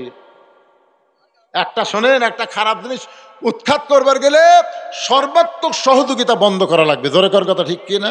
প্রত্যেকটা হুজুরের আগে শোনা লাগবে, কে ভাই মহারণার খবর কি? তো কয় মহারণা 1 লক্ষ টাকা নগদ, নাকফুল বাবদ 1000, আর ডিমান্ড 3 লাখ, সব নগদ। আপনি মৌলানা ওই বিয়া 300 টাকা না পেলে কি হবে? আপনি কবেন আমি পড়াবো না। যে মৌলবীর কাছে যাবি, কয় না মহারণার লগত দিয়ে ডিমান্ড নেওয়া চলবি না, আমি বিয়ে পড়াচ্ছি। যারা বরযাত্রী হবে তারা কয় কি খবরে, মহারণা দিব? কয় না ভাই, যাচ্ছি না। যা, তোর বিয়া না খালি কি হবে? আলু ভর্তাতে ভাত খামো, তেল লাইট দিয়ে ঘুম পারবো। ধরে কর কথা ঠিক কি না? তোর সাথে বিয়েতে দিয়ে গোস্ত খায়া আমার 3 দিন খালি পায়খানা যাওয়া লাগবে, বারান লাগবে, ঢোকান লাগবে, বারান লাগবে কি? আজকাল বিয়ে সাথীর খাওয়া ভালো, চিন্তা করে দেখেন। এই তো আপনাকে শিবগঞ্জের আলু ঘাটি খাচ্ছেন আপনারা, আমি তো জানি লিরালা গোস্তর বিয়ের সাথীর মধ্যে আমাকে আলু ঘাটি স্বাদ, একেবারে খাননি আপনারা, খাননি? বগুড়ার আলু ঘাটি ঢাকাত বিক্রি হচ্ছে রে পাগলারা, আমরা সেই মরক। এখন দই আর নাই, এখন আলু ঘাটি। আয় আয় কি যে আলু স্বাদ ভাই, খালি অনেক আলুর মধ্যে একটা গোস্তর টুকরা বেলে বলে কি মধু খাচ্ছি রে। ও ও ও সুবহানাল্লাহ। আল্লাহ আজকের এই মাহফিলের বক্তা শ্রোতা সকলকে আল্লাহ কবুল করো, জোরে করো আমিন। আস্তাগফিরুল্লাহ রাব্বি মিন কুল্লি জামবি ওয়া তুবু ইলাইহি লা হাওলা ওয়ালা কুওয়াতা ইল্লা বিল্লাহিল আলিয়্যিল আযীম। আল্লাহুম্মা সাল্লি আলা মুহাম্মদ, আল্লাহুম্মা বারিক আলা মুহাম্মদ। সকলে হাত তুলে আল্লাহুম্মা আমিন। আল্লাহুম্মা আনতাস সালাম ওয়া মিনকাস সালাম, তাবারাকতা ইয়া যাল জালালি ওয়াল ইকরাম। আল্লাহ তাআলা কঠিন শীতের ভিতরে ল্যাপ্তশোককে বাদ দিয়া তোমার পাগল বান্দারা খেরের মধ্যে বসে, ঠান্ডার মধ্যে বসে আল্লাহ ঘন্টার পর ঘন্টা আলোচনা শুনে রাত 12টার সময় রহমতের দরজায় ফকির হয়ে দোকানে হাত তুলেছি। আল্লাহ মেহেরবানি করে আজকের মাহফিল আমাদের সকলের হেদায়েতের জন্যে, নাজাতের জন্যে, জান্নাতের জন্যে কবুল করো। এই মাহফিলের শুরু থেকে শেষ পর্যন্ত যত আলোচনা হয়েছে আল্লাহ, এর মধ্যে যদি ত্রুটি হয়, ভুল হয়, মাফ করে দাও। এর যা হাদিয়া মঞ্জুর করো। সোনার মদিনায় নবী পাকের রওজা মুবারকে আল্লাহ কবুল করে নাও। তামাম আম্বিয়ায়ে কেরাম, আসহাবে কেরাম, তাবিনী কেরাম, তাবিনী কেরাম, তামাম পৃথিবীর মাটির নিচে যত মুমিন মুমিনাত শুয়ে আছে আল্লাহ সকলের আরওয়াহ ফরে হাদিয়া কবুল করো। আল্লাহ গো আমরা যারা হাত তুলেছি, আমাদের জনম দুঃখনী মা মা যাদের খবরে গেছে আল্লাহ মেহেরবানি করে মায়ের কবরকে জান্নাতের টুকরা বানিয়ে দাও। বাবার বাড়ি ঘর সবই আছে, দরদের বাবা যাদের কবরের ঘরে চলে গেছে আল্লাহ মেহেরবানি করে বাবার কবরকে জান্নাতের টুকরা বানিয়ে দাও। আমাদের দাদা দাদি, নানা নানি, আত্মীয় স্বজন, শ্বশুর শাশুড়ি যাদের কবরে গেছে আল্লাহ কবরবাসীদের মাফ করে দাও। আল্লাহ এই ভান্ডার পাইকা উত্তরপাড়ার যুব সমাজকে 5 ওয়াক্ত নামাজ হিসেবে কবুল করে নাও। আয় আল্লাহ তাআলা, খাস করে আমার আয়হানুল ইসলাম অত্যন্ত মহব্বতের একটা ছেলে আল্লাহ, নানা নির্যাতনের ভিতরে থেকেও আল্লাহ তোমার কোরআনের সৈনিক ছিল। রায়নুল ইসলামকে আল্লাহ তুমি কবুল করো, তার পরিবারের প্রতি রহমত বরকত নাজিল করো। আমার রুহুল আমিন ভাই আজকের মাহফিলের সম্মানিত সভাপতি আমার হাফেজ সাহেবকে আল্লাহ তুমি কবুল করে নাও। যে যুবকেরা কষ্ট করে মেহনত করে এত সুন্দর আয়োজন করেছে, এই যুবকগুলোকে আল্লাহ জান্নাতের যুবক, কোরআনের সৈনিক হিসেবে কবুল করে নাও। আজকের মাহফিলে যারা সর্বাত্মক সহযোগিতা করলো, বুদ্ধি দিয়ে, অর্থ দিয়া, সাহায্য দিয়ে আল্লাহ সকলের এই সাহায্যকে আল্লাহ সর্বাত্মক কবুল করে নাও। আল্লাহ গো আমরা কোরআন শুধু ওয়াজ শুনবো না, বাংলার জমিনে কোরআনের শাসন দেখতে চাই। একটা বারের জন্য হলো আমাদেরকে দেখার তৌফিক দিয়ে দাও। আল্লাহ আমি গুনাহগার বলে দোয়া ফিরাই দিও না। আল্লাহ এতগুলো মানুষের মধ্যে যা 2 খানাত কবুল করো, সেই 2টা হাতের ওসিলায় আজকের মাহফিলকে আল্লাহ তুমি কবুল করে নাও। আল্লাহ আয় আল্লাহ তাআলা আমার মা বোনেরা পর্দার অন্তরে বসে বসে ওয়াজ শুনেছে আল্লাহ, আবিদা সালিহা পদ্মানিশি কবুল করে মা ফাতেমার চরিত্র দান করে দাও। আমি অসুস্থ, আমার মতো অসুস্থ হয়ে যারা হাত তুলেছে আল্লাহ সবাইকে সুস্থতার নিয়ামত দান করে দাও। আল্লাহ আজকের মা